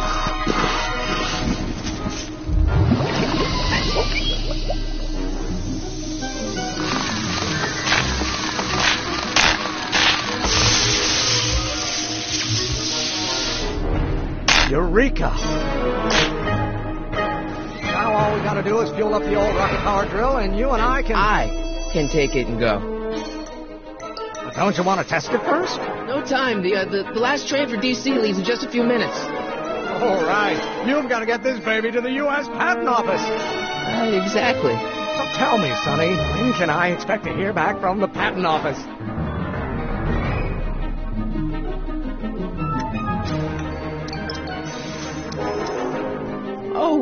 in about, I'd say... I can't. Huh? Emmett, I'm not from the patent office. I don't understand. I lied to you, but I didn't want to. It was the only way I can get you to trust me. See, there's somebody who's in big trouble. Someone very important to me, to both of us. I can't tell you who, but I need to save him tonight, and I need your invention to do it.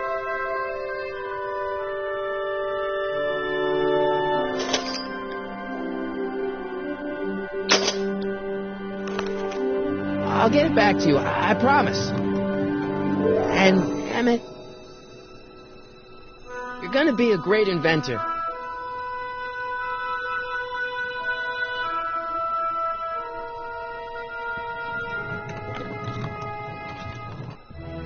Wait! Keep the throttle at about 8.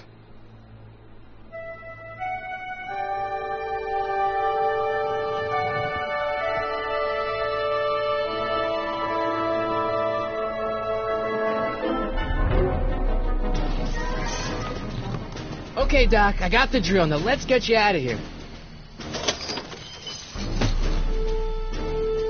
Come on, start.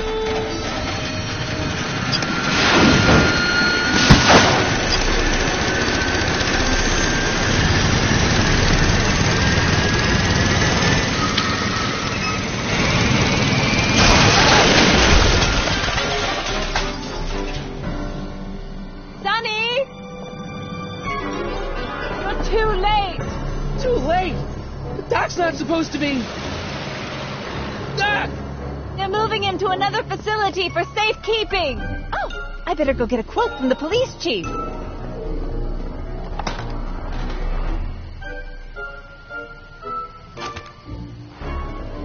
Paddy wagon intercepted. Suspect slain. And they're still after him. How am I going to rescue him now? At least the rocket part came out of this in one piece.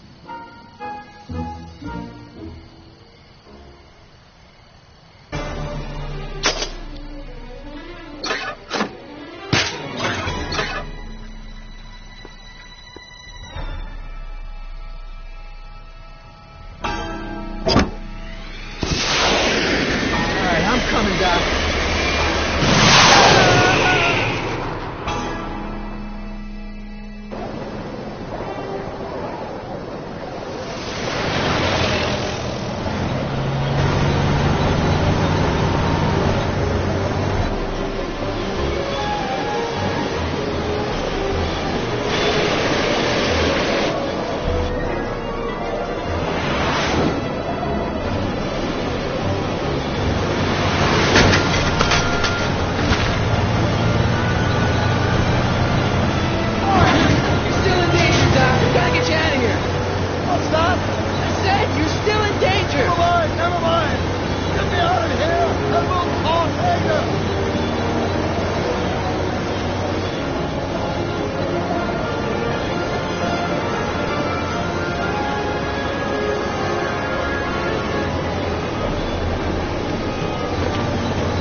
me, you! Thanks, Doc. I guess that's why they call you the Streak. How did you know that? I have my sources.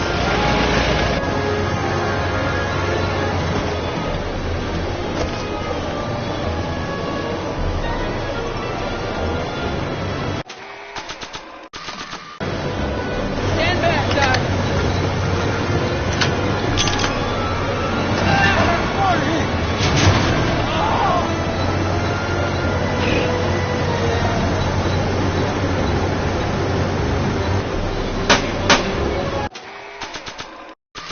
I don't think throwing the hubcap at that would do any good. Eat lead, Sagan!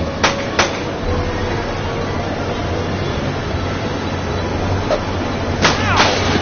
Son of a bitch!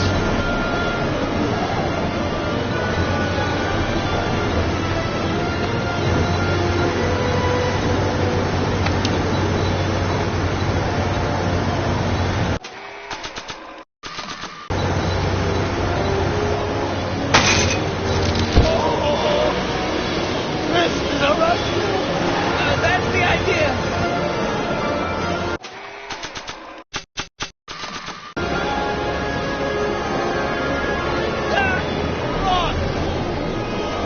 Got any ideas? Nothing, but none of them are applicable to this situation! Throttle. Right, move!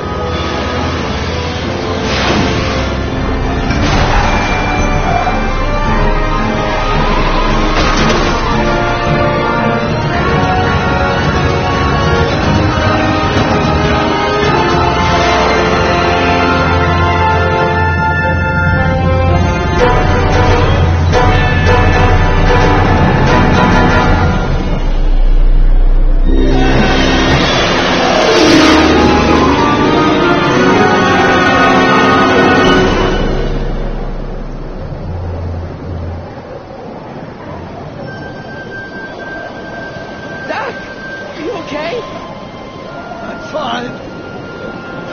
But I wonder what sorts of bizarre repercussions my younger self's invention of a flying bicycle will have on the timeline.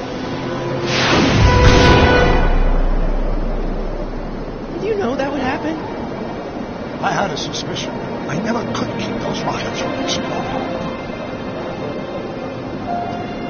So, what do we do now? Now we get back to 1986 before our interactions with the past inevitably cascade into a calamitous future. Where'd you leave Einstein? Doc? He's not in the town, is he? No. We've got bigger problems right now. Great Scott!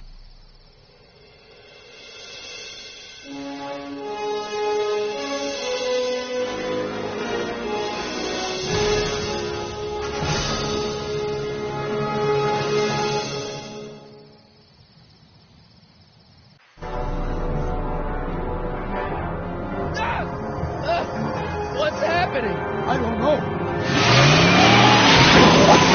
We'll have to be careful not to run into ourselves.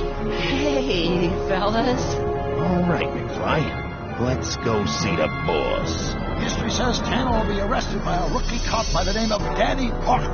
I fear that nothing will save Hill Valley from descending into the fires of chaos and corruption. Nothing is over until Kid Cannon says it's over!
What's happening? I don't know. Unless... tomorrow's newspaper. Do you still have it? Yeah. Local accountant beaten. Left for dead. Local accountant Arthur McFly was severely beaten and left for dead on the steps of the Hill Valley Courthouse last night. They're gonna kill my grandpa? Tannen's goons, no doubt. Probably in retaliation for Arthur answering that subpoena we delivered. What are we gonna do? I'm not sure what we can do. According to this, your grandfather was dumped on the doorsteps of the courthouse 5 minutes ago. My dad's picture is disappearing. That's the time stream catching up with your grandfather's fatal wounds. Which means your father will never be born, and neither will you, unless...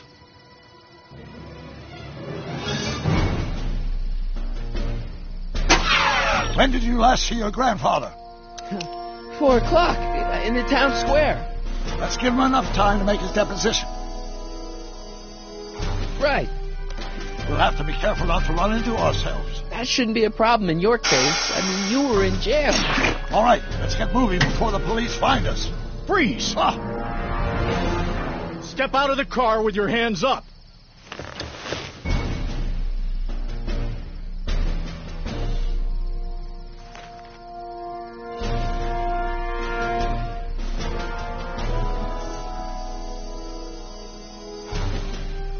What was that? What was what?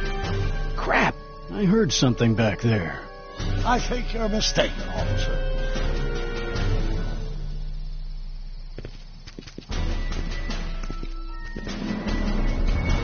Well, looks like I caught me a fugitive. Carl Sagan, the speakeasy arsonist. Alleged speakeasy arsonist, if you don't mind.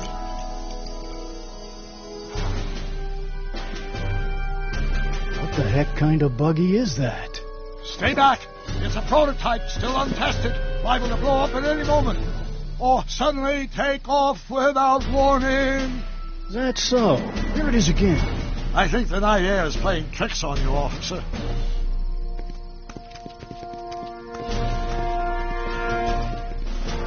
What is it, some kind of foreign job? German or something? Not at all. This is solid American workmanship.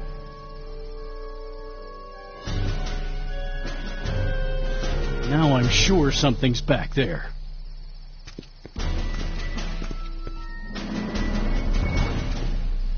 Looks like something out of Buck Rogers. A year from now, everybody will be driving these babies.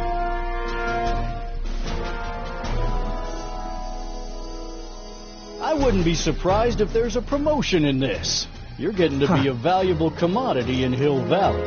That's very gratifying to hear. I hope you don't mind cooling off a few minutes till reinforcements get here. I don't. That's right, Doc. Keep them off balance.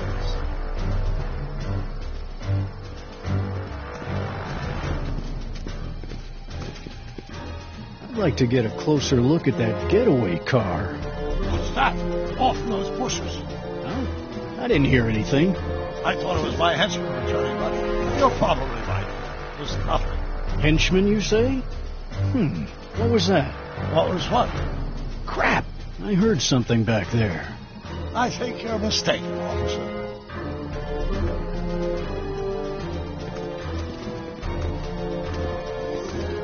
What was that? I didn't hear anything. He hasn't spotted me yet.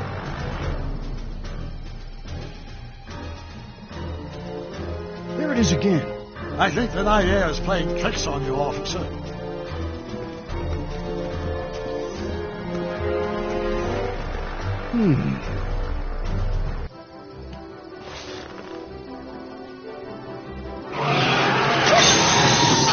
Stop!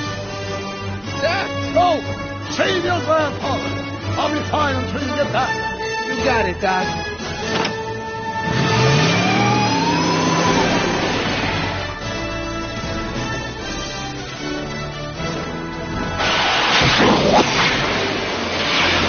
What was that?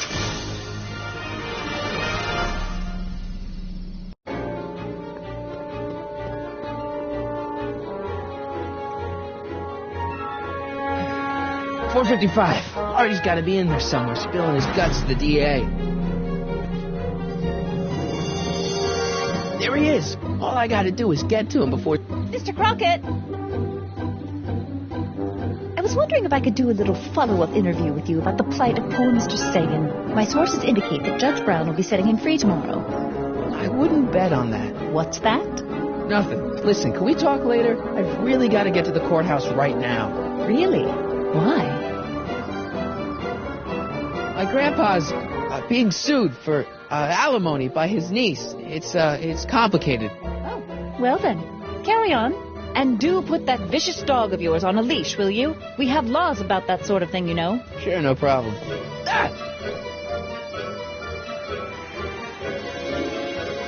Ah! Oh, come on, yesterday, Marty. Stop talking and get moving.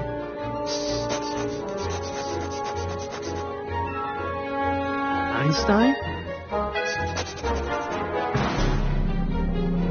Einstein, what is it, boy? Stay, boy. Crap.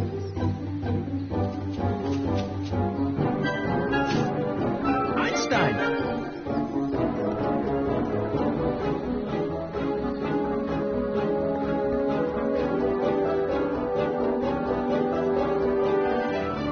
Is it a squirrel, Einie?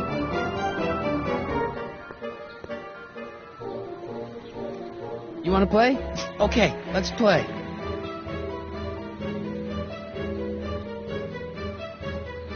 What are you up to, Einie?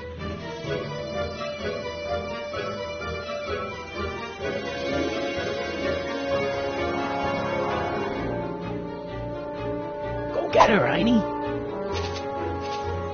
You! Oh, get this mangy animal away from me! Oh, come on, Einstein. Get away from the nice lady. My shoes! Einstein, no. No! Way to go, Einie. Now, to get into that courthouse and grab Artie before Tannen's guys.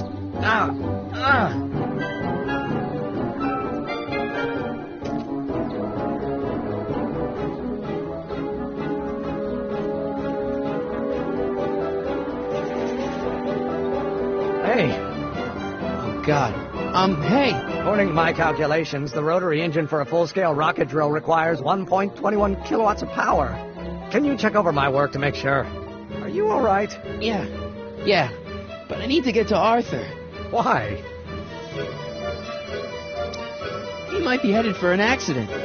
Arthur McFly may not be the most coordinated fellow around, but I'm sure he can walk up a flight of stairs. Come on, shouldn't we be getting on with our work? We're on a strict deadline, right? Sure, but Arthur's on an even deader deadline. Why are you so suddenly concerned about Arthur? Oh, hell. Oh, my God, what the hell is that? What's what? Who are you talking to? I'm talking to you. No, I mean before, while I was walking towards you. I wasn't talking to anyone. I was working on equations for my rocket drill. No, I mean after. Never mind, let's get going. Follow me. I thought I'd never leave. At least now I have a clear shot to the courthouse.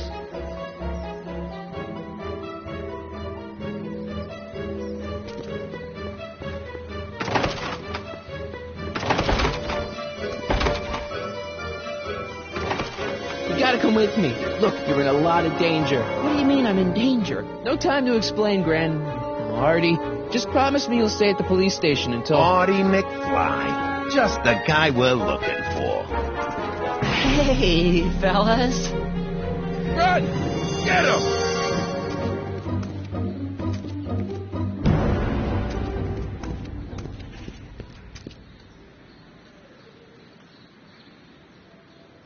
Artie? I better pick up their trail before I start fading out again.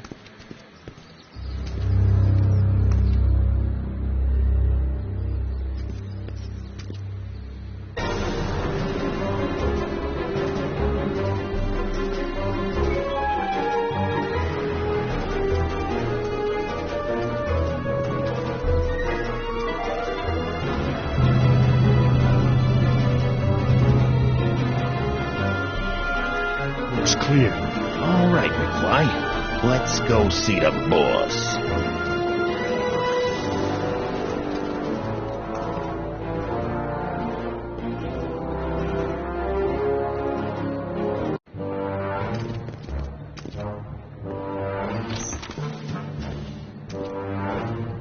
Artie, how's my favorite accountant doing? Oh, I've been better. Oh, I'm so sorry to hear that, McFly. Trixie, take a powder, doll. We got business to discuss. Heyo, you boys play nice now. Mwah! Nice to see you again, Artie. You too, Miss Trotter. Yeah, we're all happy as clams. Now scram.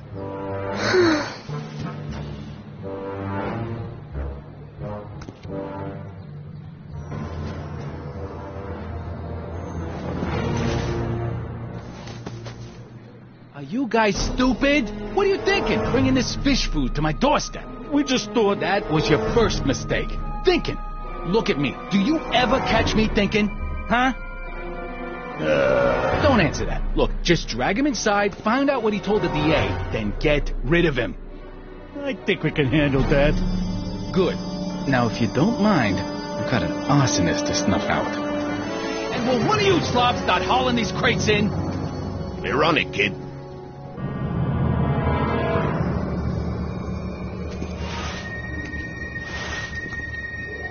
So far, so good. Huh.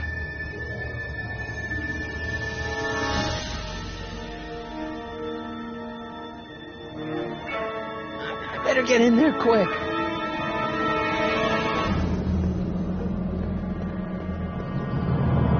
Contents. One winged goddess. Oops.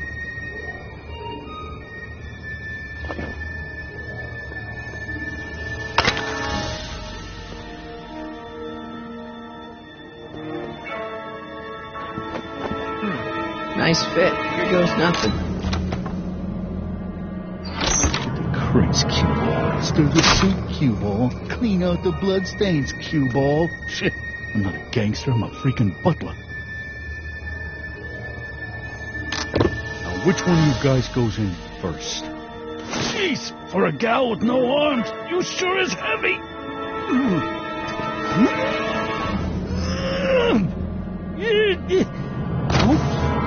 Ow! Do you mind? I'm trying to conduct a professional interrogation over here. Where should I put this? Just shove it behind the bar. I'll just shove you behind the bar.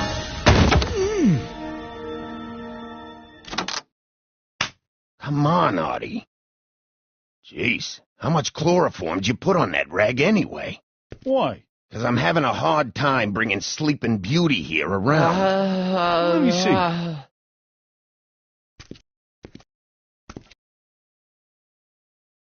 Hey, Artie! We got a few questions about you and the DA. DA, D. You see what I'm working with here? Seems to be catching.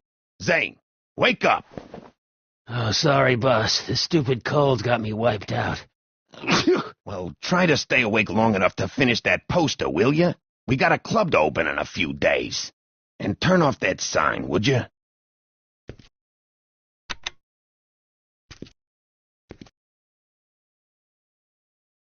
Wake up, sleepyhead.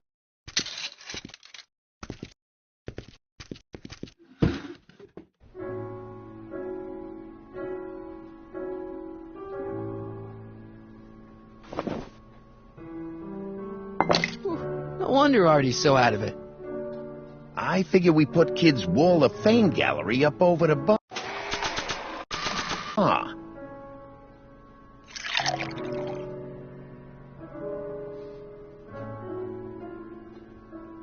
Oh, hey, guys. I don't feel so... Zane, wake up, you lazy bum. Must have been the cold. Cold my eye. He's been dipping into the inventory. The inventory. One more on down. 2 to go. This is gonna be the swellest speakeasy in Hill Valley. It's gonna be the only speakeasy in Hill. The only thing I want to break this battle on is one of those goons' heads.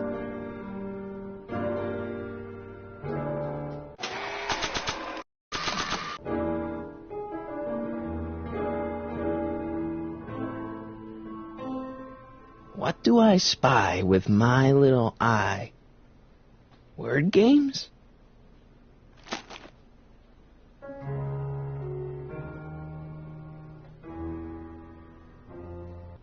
Sleep tight, moron. He's a good artist, but he can't hold his chloroform. Think there's a way we could get Rip Van Winkle here talking in his sleep? 7/23/30. A combination to a lock?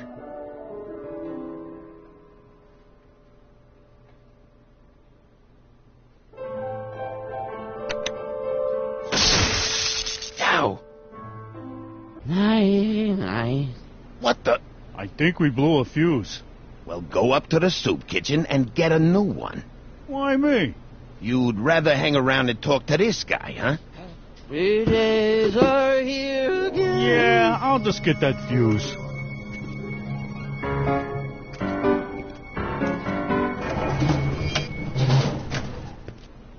Wake up, sleepyhead.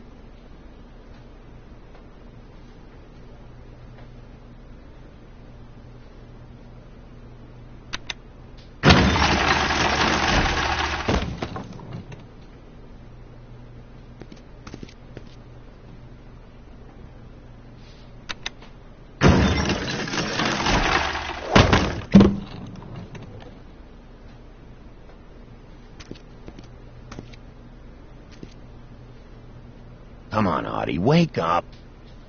McDermott's Canadian whiskey.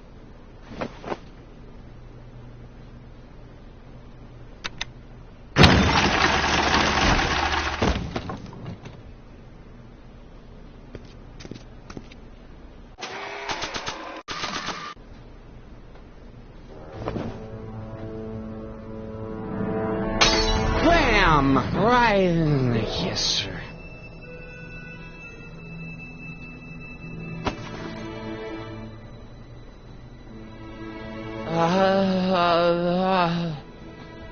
Hey, you. Wait, do I know you? Not for about 40 years. Is anyone down there? Everything's spinning.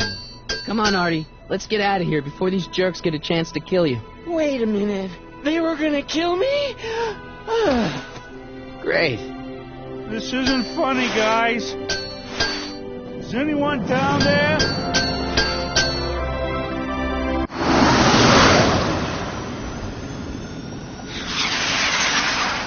Perfect timing. Hang on, Grandpa. We've got a pickup to make.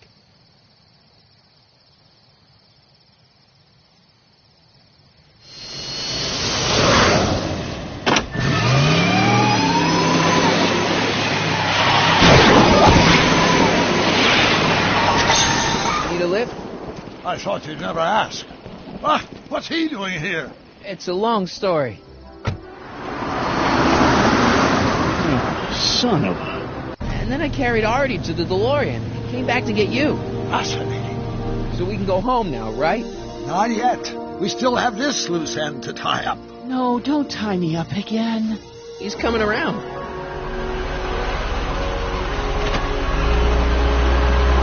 Please be careful. You won't be safe in Hill Valley as long as Kit Cannon remains at large. Don't worry, I'm going far away from Hill Valley, and I'm never coming back. No! He's got to hook up with Grandma. What's her name? It's Sylvia. You know a woman named Sylvia? No. Well, she knows you.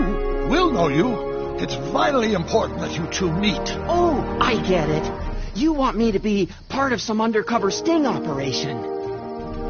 No, possibly. Yeah. Are you G-Man? Something like that. Sure, anything for Uncle Sam. I'll stay nearby and wait for this Sylvia. But in the meantime, I'll lay low. Good man. When can I expect to see you? That was a close call. You think he'll be okay? You're not fainting out, are you? Besides, Arthur will be completely out of danger come August 25th. August 25th? That's the date Kit Cannon was finally put behind bars. How's that picture of your dad? Still there. Good. Let's get out of here before we accidentally elect Hoover to a second term.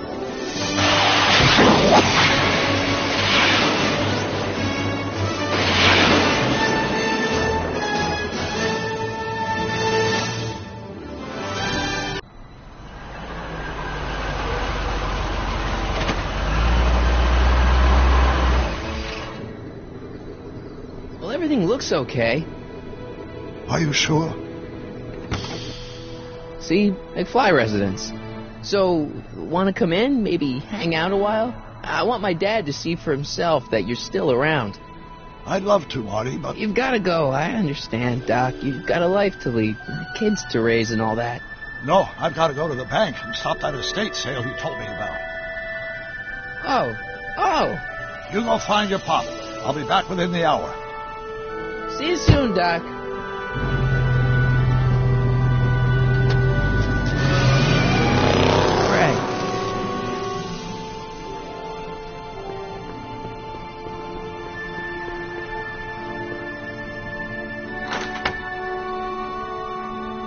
Home? There's something wrong with my key. Please, not now. Tomorrow. Give me another day. Another day? Dad, what are you talking about? Marty? No, that's impossible. Marty was run out of town. I've got a bad feeling about this. Run out of town? What are you talking about, Dad? Let me in. This is a trick. Go away. Leave us alone. Haven't we suffered enough? Mom, it's Marty, Mom. Open up. Sounds like Marty. Must be a trick. Mom! Go away. Shame on you. How can I convince you? Tell me something only Marty would know.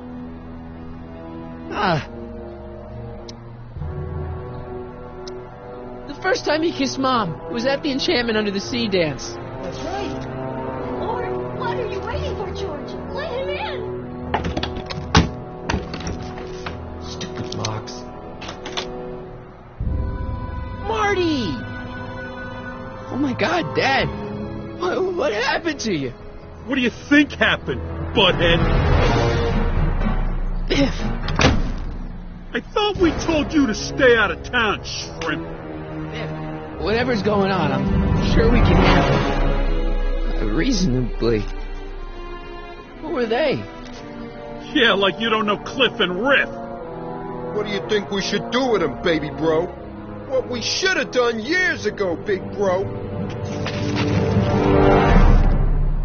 Oh, I'm going to enjoy this, McFly. Wait, I'm trying to process here. Where do these other tannins come from? From a mommy tannin and a daddy tannin. It's called the birds and the bugs, butthead.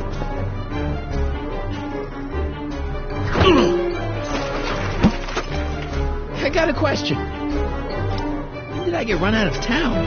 2 years ago. Don't you remember? We made a deal that we'd go easier on your old man if you left. But now you're back, so the kid gloves can come off. Hey! And another thing. Why are you guys so pissed at me? You don't remember? You've really lost it, McFly. Think back. Thing with the manure truck? Which one?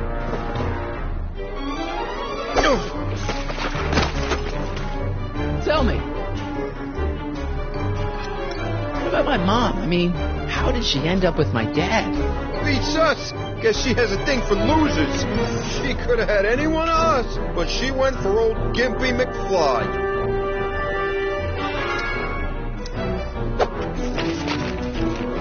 And another thing. What are you guys doing here anyway? It's that time of the month. Time for Georgie to pay up. Well, we usually take the payment in cash. But this month, we can take it out of your hide. And another thing. Look, can't we bury the hatchet already? Even better idea. I bury this 9-iron up your backside. Here's what I still don't understand. Why can't you pick on somebody else? We do. We pick on lots of guys. It's kind of our thing.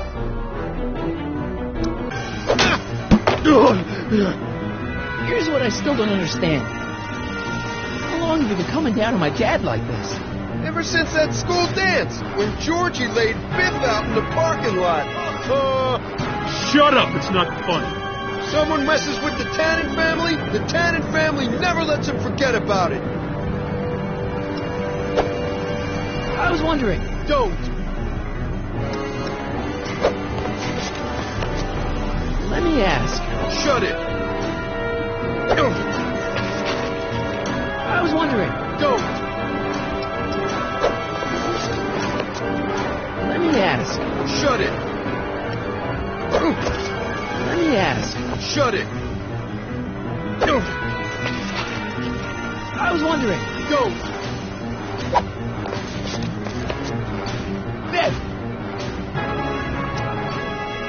Better leave before my dad calls the cops. The cops? We own the cops! The Tannen Gang's the 5th most dangerous crime family in California. We got connections all over the place. No way. You don't believe me? Bev, no! Bang!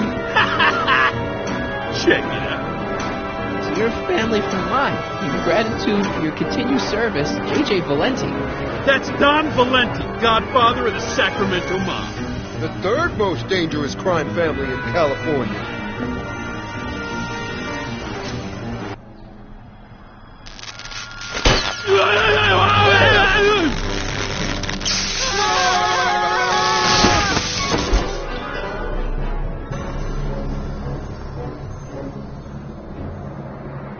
Piece of cake.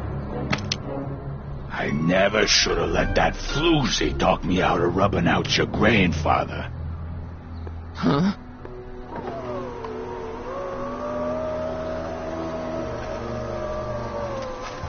Kid? No one in Hill Valley messes with the Tannen family.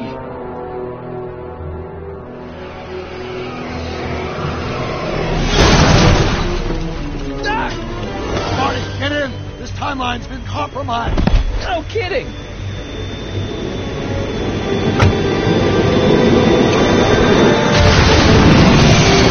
Somehow, something we did in 1931 allowed Kid Tannen to escape his date with justice.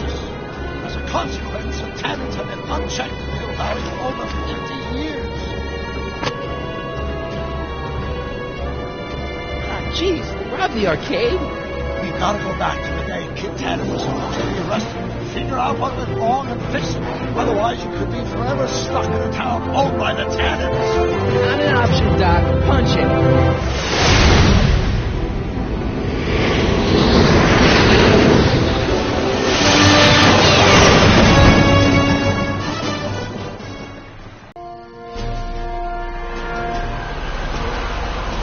Okay, Doc.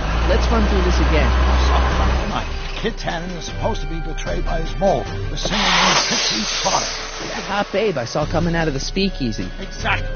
When she does, history says Tannen will be arrested by a rookie cop by the name of Danny Parker. Parker. Hey, do you think he's related to Jennifer Parker, my girlfriend? Could be. Heavy. In any event, somehow we've changed history so that neither of these events happens, condemning your family to generations of abuse at the hands of the Tannen crime family. You need to go back into Tannen Speakeasy, find out what's gone wrong, and get Kid Tannen arrested. No problem, Doc. Let me just put on my hat and I'm good to go. Is the mustache really necessary? It's essential. You can't let Kid know that you're the same troublemaker that foiled his attempt to kill me. Are you sure you can't come in with me? It's far too dangerous. You may be easy to disguise with your nondescript features, but ever since my daring escape from the police and the mob, my distinctive face has been plastered over every paper from here to Reno. Nondescript? I'll find a safe place to hunker down. That flop house ought to fit the bill. You can find me there if you need me.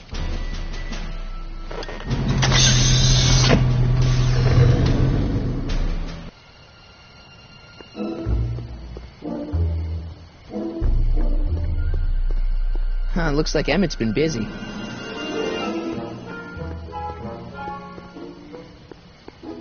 Pardon me, sir. From the way you're dressed and your general aura of seediness, I can infer only one thing. You're heading for Tannen's Speakeasy. Am I right?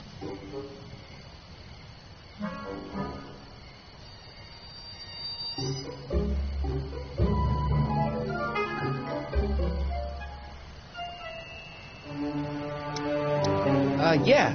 Can't you tell me the way? Down. Straight down. The last stop before the Inferno. Unfortunately, I don't have the power to stop you, but I beg you to tarry here a few more seconds and listen to my song. Me, me, me, me, me. You say you've lost your self-respect, but you should care. What in heaven's name? Oh, sorry, Miss Strickland. Just a little experimental prototype gone momentarily awry. Mr. Brown, why is there a dog in that vehicle? Why? Well, to advance the human condition, of course. Hello, Sonny. Sonny? Mr. Crockett, what are you doing in that getup?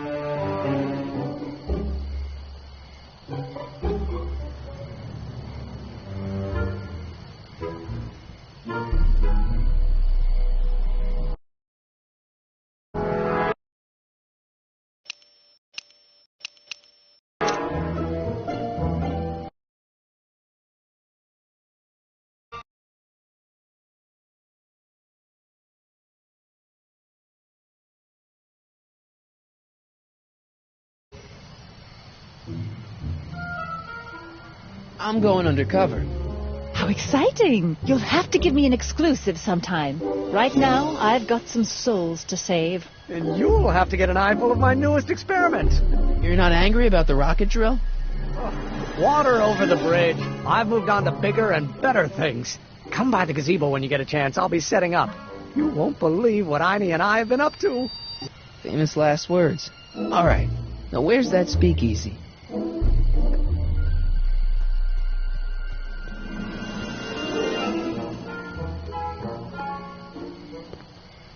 Sonny, you're just in time. So, thanks for watching Einstein while I've been away. It's been a pleasure. He's proven to be a surprisingly willing test subject. It's almost as if he's been working with me for years. More like decades. What's the story with the little car and all this equipment? Einstein and I are conducting a few experiments with this 1/4 scale model to work out a few hitches in my planned demonstration at the Hill Valley Expo in a couple of months. A radio-controlled car? No. Well, yes, but there'll be so much more than that. It will amaze the world. How have you been, Emmett? I know I haven't seen you in a couple of months. I'm great, and I owe it all to you. Really?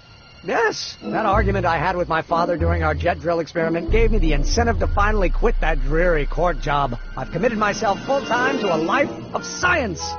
Aha! Got it! Got what? I'll show you. Ready to go, Einstein?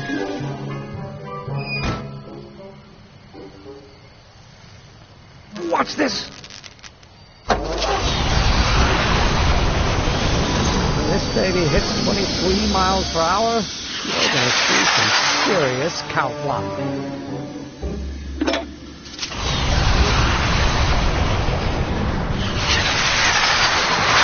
Einstein! Oh, get him out of there! Not to worry.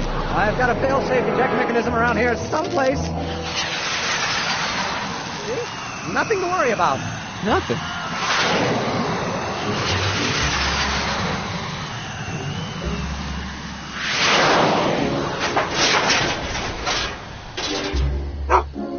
I'll go see if I can find something to help. Or someone.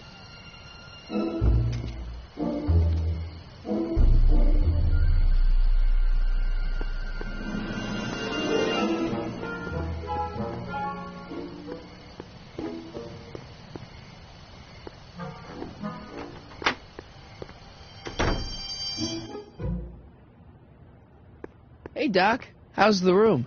It's a little cleaner than I would have imagined for a Depression-era flophouse. How are your...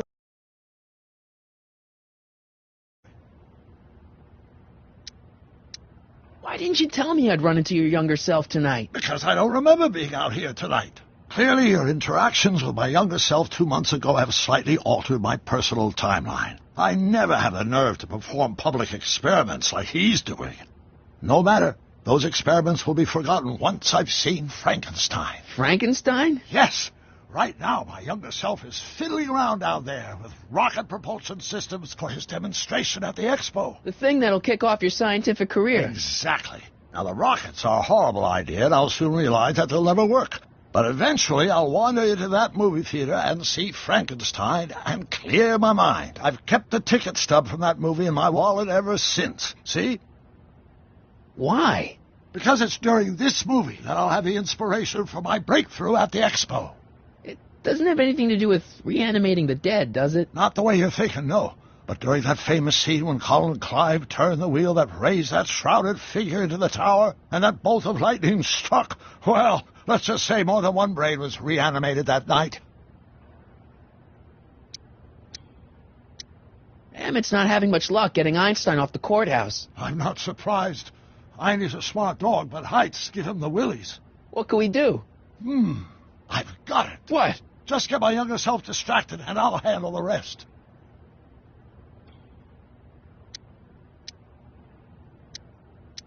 Where'd you park the DeLorean? I hid it in the DeSoto lot. Nobody's buying cars these days, so it should be safe in there. I haven't really made any progress with Trixie yet. Well, get out there and make some. If she doesn't blow the whistle on Kid tonight, he may never be brought to justice. Just keep your head low, Doc. I'll be back soon. I'll keep an eye out for your grandfather.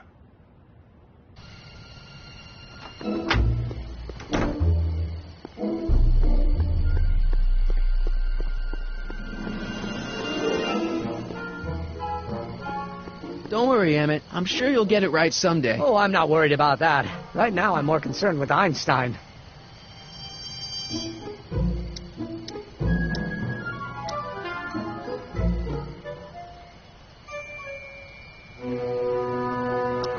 You know anything about Officer Danny Parker? My pop says he's a good cop when he's not drinking. Good. Of course, now I hear he drinks all the time.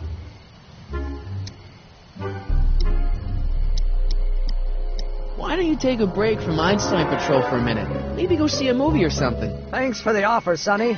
Once Emmett Lathrop Brown sets his mind on a task, nothing can distract him from his purpose. And right now, that purpose is rescuing your dog. What went wrong with your rocket car? I'm not entirely sure. As soon as we get Einstein down, I'm going to go look for it.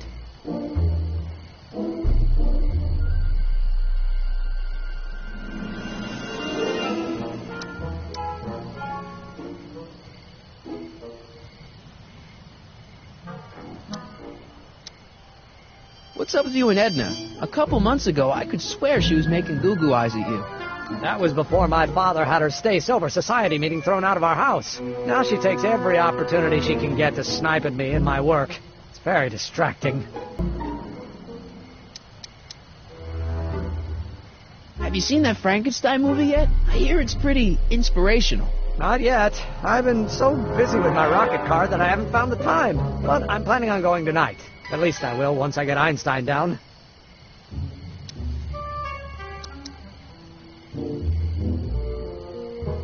So you're really going to see Frankenstein tonight? I'd hate for you to miss it. Oh, don't worry. Nothing in the world would keep me from seeing a movie about a mad scientist with delusions of godhood. Cool.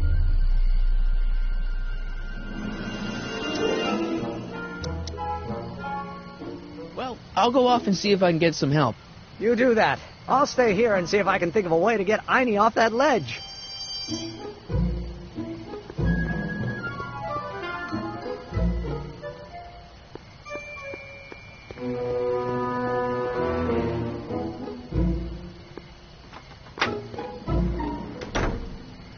Hey, Doc, I could use a little help.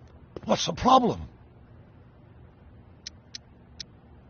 Hey, who did burn down Tannen's original speakeasy anyway? I still don't know. I'd really like to find out before we go home.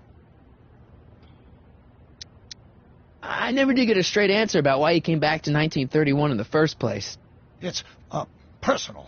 When this is over, I'll tell you all about it. I'm gonna hold you to that, you know. Can you explain all this? I'm confused. It's very simple. In the original timeline, Timeline A, the speakeasy arsonist was never caught, creating one of Hill Valley's enduring historical mysteries. Okay. When I traveled back to 1931, I created Timeline B, in which I was misidentified as the arsonist and subsequently killed by Kit Tannen's goons. Einstein came with me, and somehow he ended up in the DeLorean when its fail-safe mechanism triggered, sending it back to 1986. Which is where I came in. Precisely. You traveled back to June 14th, 1931, creating Timeline C, a world in which Carl Sagan wasn't rubbed out by Kid Tannen. But Arthur McFly was served with a subpoena. And shot by Kid Tannen's goons. Yes. So you jumped back in time 6 hours, creating Timeline D, saving your grandfather's life, but somehow preventing Kid Tannen from meeting his date with justice. Which is why the Tannens were so powerful when we jumped back to 86. Uh-huh. So now we've returned to August of 1931, creating Timeline E, in which, fingers crossed, we'll send Tannen to prison where he belongs. Got it? Sure. Good. One question. What? Can you explain all this? I'm confused.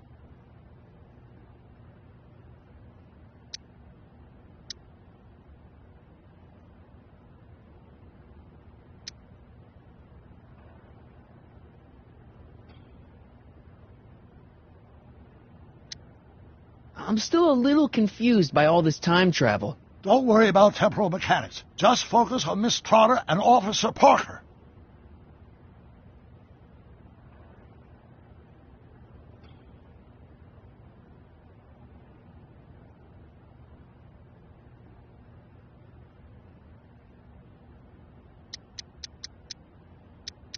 Just keep your head low, Doc. I'll be back soon.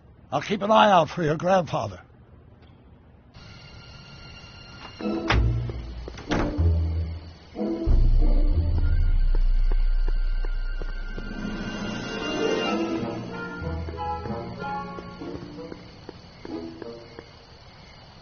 It's locked. Guess I'll have to find some other way to rescue Heine. It's locked. Guess I'll have to find some other way to rescue Heine.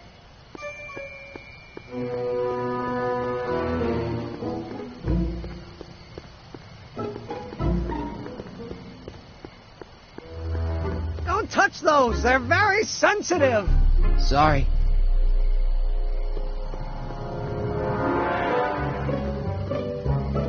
Hey, Edna. Mr. Crockett, what can I do for you? What are you doing out here in the middle of the night? Saving people from alcohol, vice, and disorder. And also keeping a lookout for hot stories. You'd be surprised how much news breaks on this corner.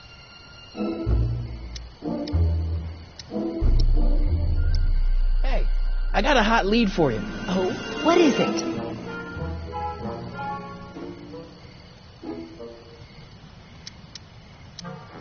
I can't tell her that. It could get him in trouble. Hey, I got a hot lead for you. Oh, what is it?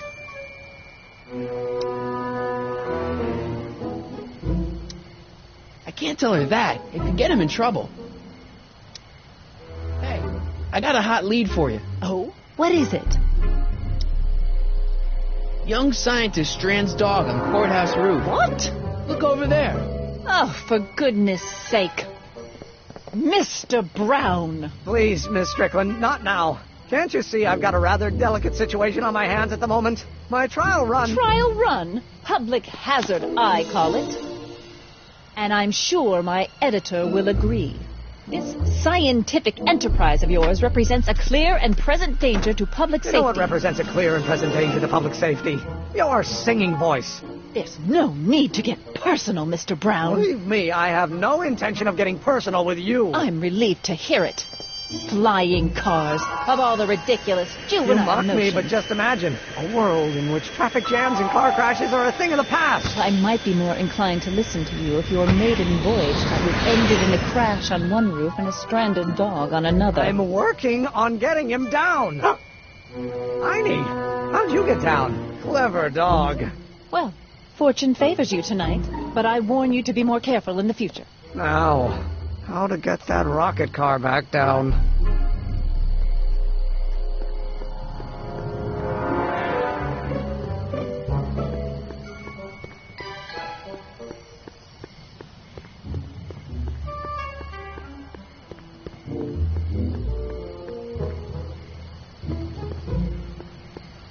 Emmett. No time for chit-chat. I've got a rocket car to recover. Emmett! You get down from there before you hurt yourself! Hurt myself? You're far too cautious, Miss Strickland.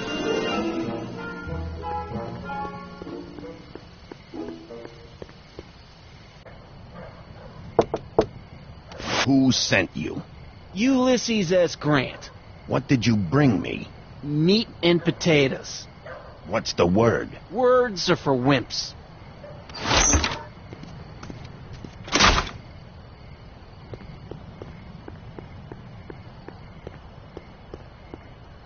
Who is the king of Siam?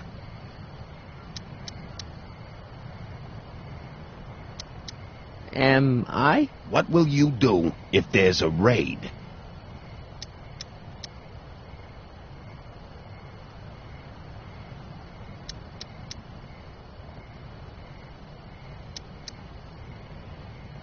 Radio for help? Where are you going?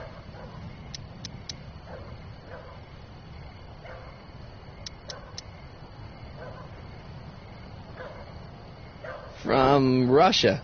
With love. Take a hike, Squirt. Who told you to come here?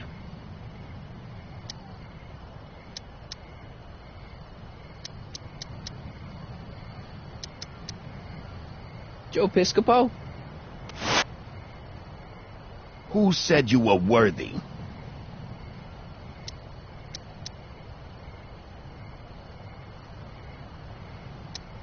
Boss Hogg?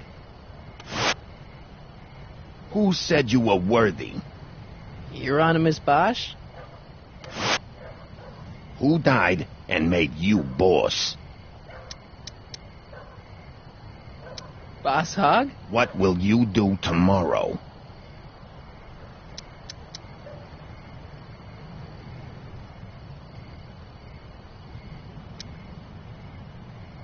Wait till Wednesday?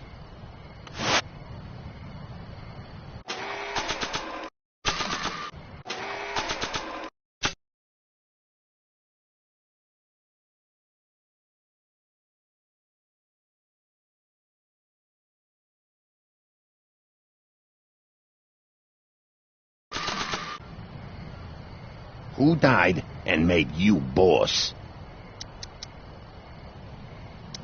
Boss Hogg? What will you do if there's a raid? Radio for help? Where are you going?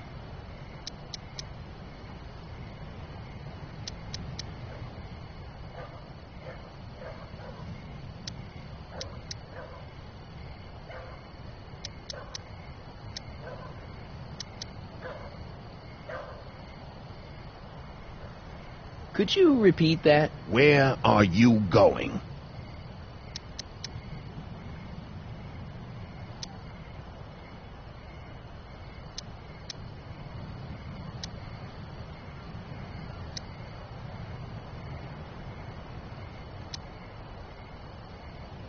Inglewood. Welcome to El Kid, sir.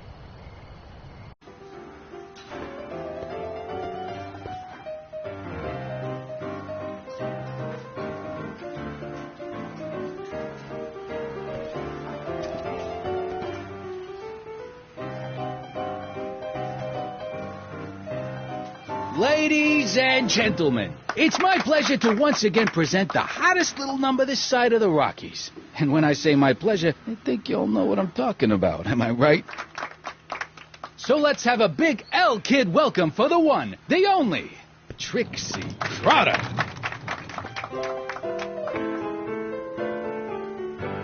They say I'm crazy, got no sense, but I don't care. They may or may not mean offense, but I don't care. Out of my way, kid. I got some sorrows to drown. Independent, I am my own superintendent. My star is on the ascendant. That's why I don't care.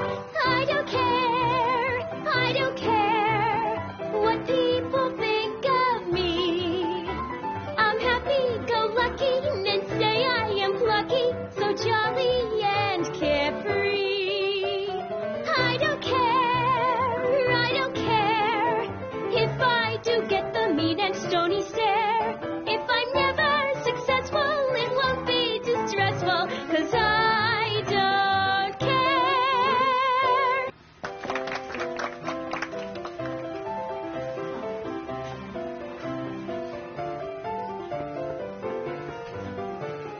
Hey, I know you. You're... Parker, Oscar Danny Parker, Hill Valley PD. Have we met? You look familiar. Nah. Well, stranger, sit down and have a drink on me. Shouldn't you be arresting Tannen? For what? Well, for running a speakeasy, for one thing. Well, I like this speakeasy. So there. Besides, if I arrested him, I'd have to arrest you and me and everyone else in here. And that's just way too much work for one little cop like me. I hear you've been having troubles. Troubles? Buddy, nobody knows the troubles I've seen. Want to talk about them? Do I? Do I? Yeah, I do. Listen, it all started when this car... Every morning, every evening, Hank, we got fun. Not much money, oh, but honey, Hank, we got fun. Whoopee! The rent's unpaid. Yeah, dear. now about those we troubles. Haven't a buzz. I don't want to wallow in misery. I came here to get happy. For people Hallelujah! like us. In the winter, in the summer, don't we have fun? Times are bumming, getting bummer. You drinking so much on duty? Probably not, but this joint ain't open when I'm off duty. The rich get rich and the poor get children. In the meantime, So about those troubles. in between Troubles? time, Ha! we got fun. I don't want to talk about all that depressing stuff. I want a party! Whee!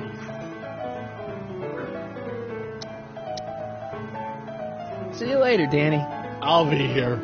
I'm supposed to get this guy to arrest Kid Tannen tonight?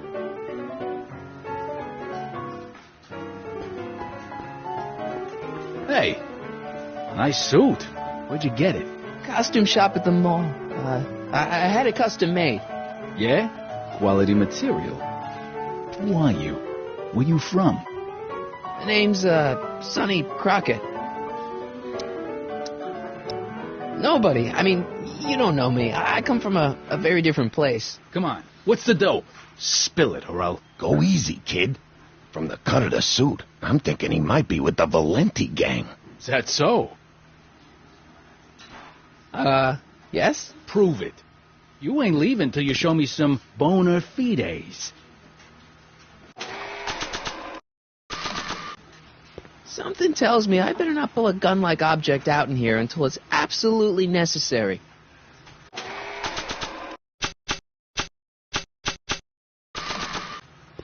Wait, you ain't leaving till I get the dope on you. You really with the Valenti gang?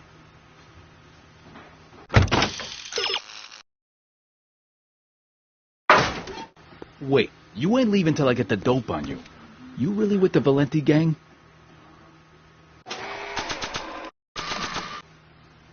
Wait, you ain't leaving till I get the dope on you.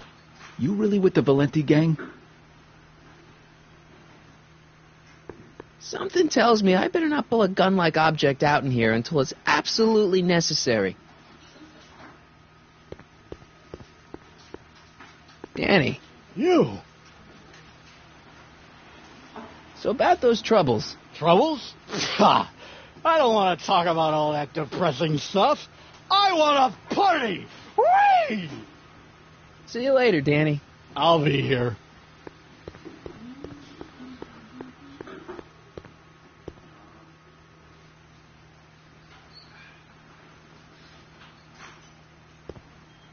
Way down in Louisiana, down in New Orleans.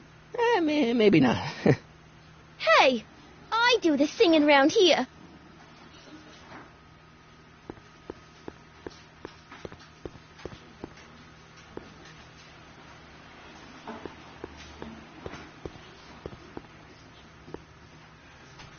Excuse me, are you Trixie Trotter? That's what it says on my dressing room door. At least it would if I had a dressing room. What's a nice gal like you doing with a guy like Tannen? Oh, Kid ain't so bad. He just takes some... Hey, Toots, any chance you could sing that can number? The guys really love the way it shows off your, assets. Whatever you say, kid. And quit lazing around. I ain't paying you to yak with the drunks.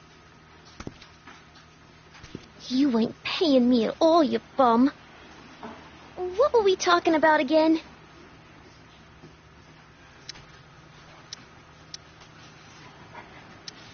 Hey, your songs seem to have a big effect on Officer Parker over there. I am humbled and gratified that my musical gifts have fallen upon such receptive ears.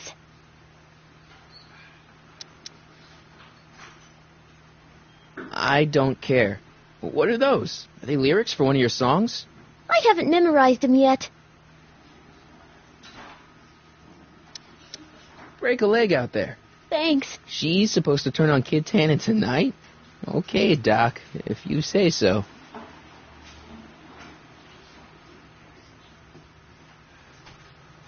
I don't care. It's the lyrics to her song. Hey, back off, kid. I'm trying to entertain some people here.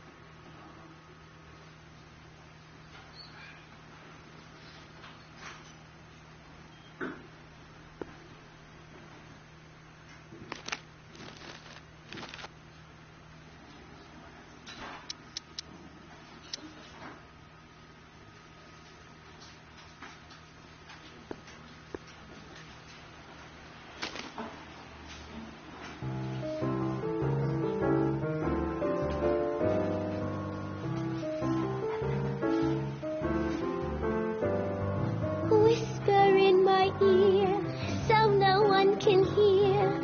Secrets are for sharing love, they're not meant for blaring love. Whisper in my ear, so no one can hear. Shh. Whisper in my ear, let me read you soft and clear. Don't make it fortissimo, make it pianissimo. Whisper in my ear, so no So about those troubles. I'm not really in the mood to talk about it right now. I just want to drink and listen to Trixie. You too. See you later, Danny. I'll be here. Voce me, and when you do, I'll cry. Oh, may we, darling, whisper in my ear. There's nobody near, more with the caress. Come to me, my melancholy baby. Cuddle up and don't be blue. All your fears are foolish fancy, maybe. You know, dear, that I'm in love with you. Every cloud must have a Danny. silver lining. So about those troubles. It all started on June 14th. The sun I was chasing down one of Tannen's boys when this car, straight out of Buck Rogers, popped up out of nowhere and ran my car off the road. No. Then later, I lost track of a witness. The poor schlub hasn't been heard from since. That wasn't your fault. And then, to top it off, I somehow managed to lose custody of an 80-year-old arsonist. And not one, but two of those godforsaken space cars showed up and whisked him away. That's unbelievable. That's what the chief said. Demoted me on the spot. My family sent me to a psychiatrist because they thought I was seeing things. And worst of all, my gal Betty left me because she thinks I'm a bad provider and a head case. Betty, as in Jennifer's grandma Betty? What? Listen, Danny, it's really important that you get back together with Betty. Oh, that ship sailed. But the heck with her. I got a little secret that'll set me up with women twice as classy as Betty will ever be.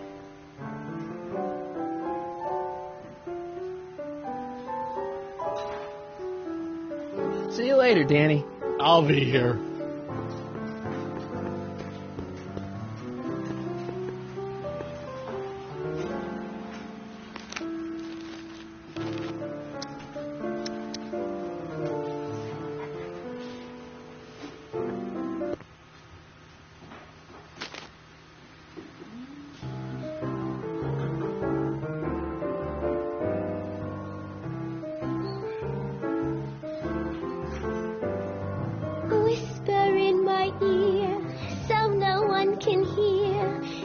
Secrets are for sharing love. They're not meant for blaring love. Whisper in my ear, so no one can hear.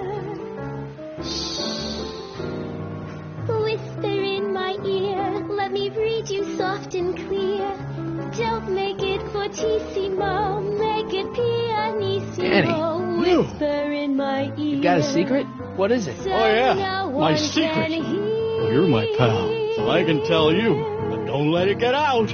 I've been looking for Tannen for a month now. What? It's true. All I gotta do is look the other way. While evidence is getting destroyed, or a truck full of gin is coming across the county line, and Tannen makes sure an extra bunch of bills makes their way into my pay envelope. Great deal. More with the caressables. Oh, not a great deal. What's the problem? People need to drink, right? As long as no one's getting hurt, why shouldn't Daniel J. Parker make a few bucks on the action? Just whisper, whisper, whisper in But people are getting hurt. Kid's a killer. Ah, that's just rumors and circumnavigational evidence. Although, that wall of fame is pretty spooky. Oh, God. I've made a horrible mistake. I thought if I could get my hands on some money, that Betty'd take me back. But when she finds out what I'd done, she'll never even talk to me again. What have I done?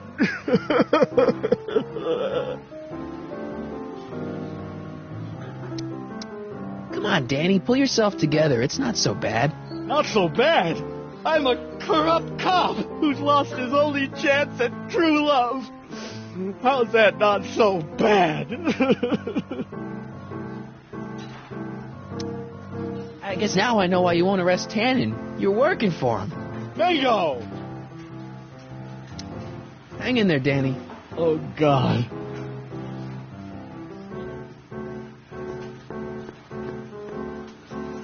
Hey, bartender. What'll it be?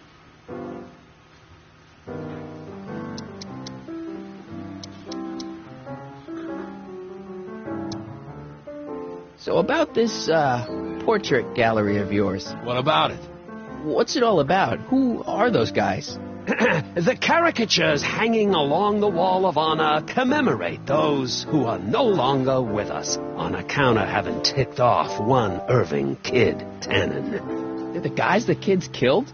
Well, of course not. They're just a bunch of guys that Kid didn't particularly like, and that at a later date turned up dead. It's what do you call it? A circumstantial coincidence. Yeah.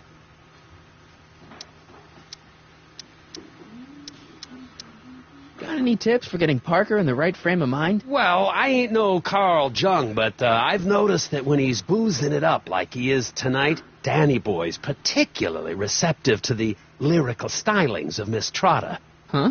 Yeah, some guys are inspired by great works of art. Others get their ideas from lounge singers. Go figure.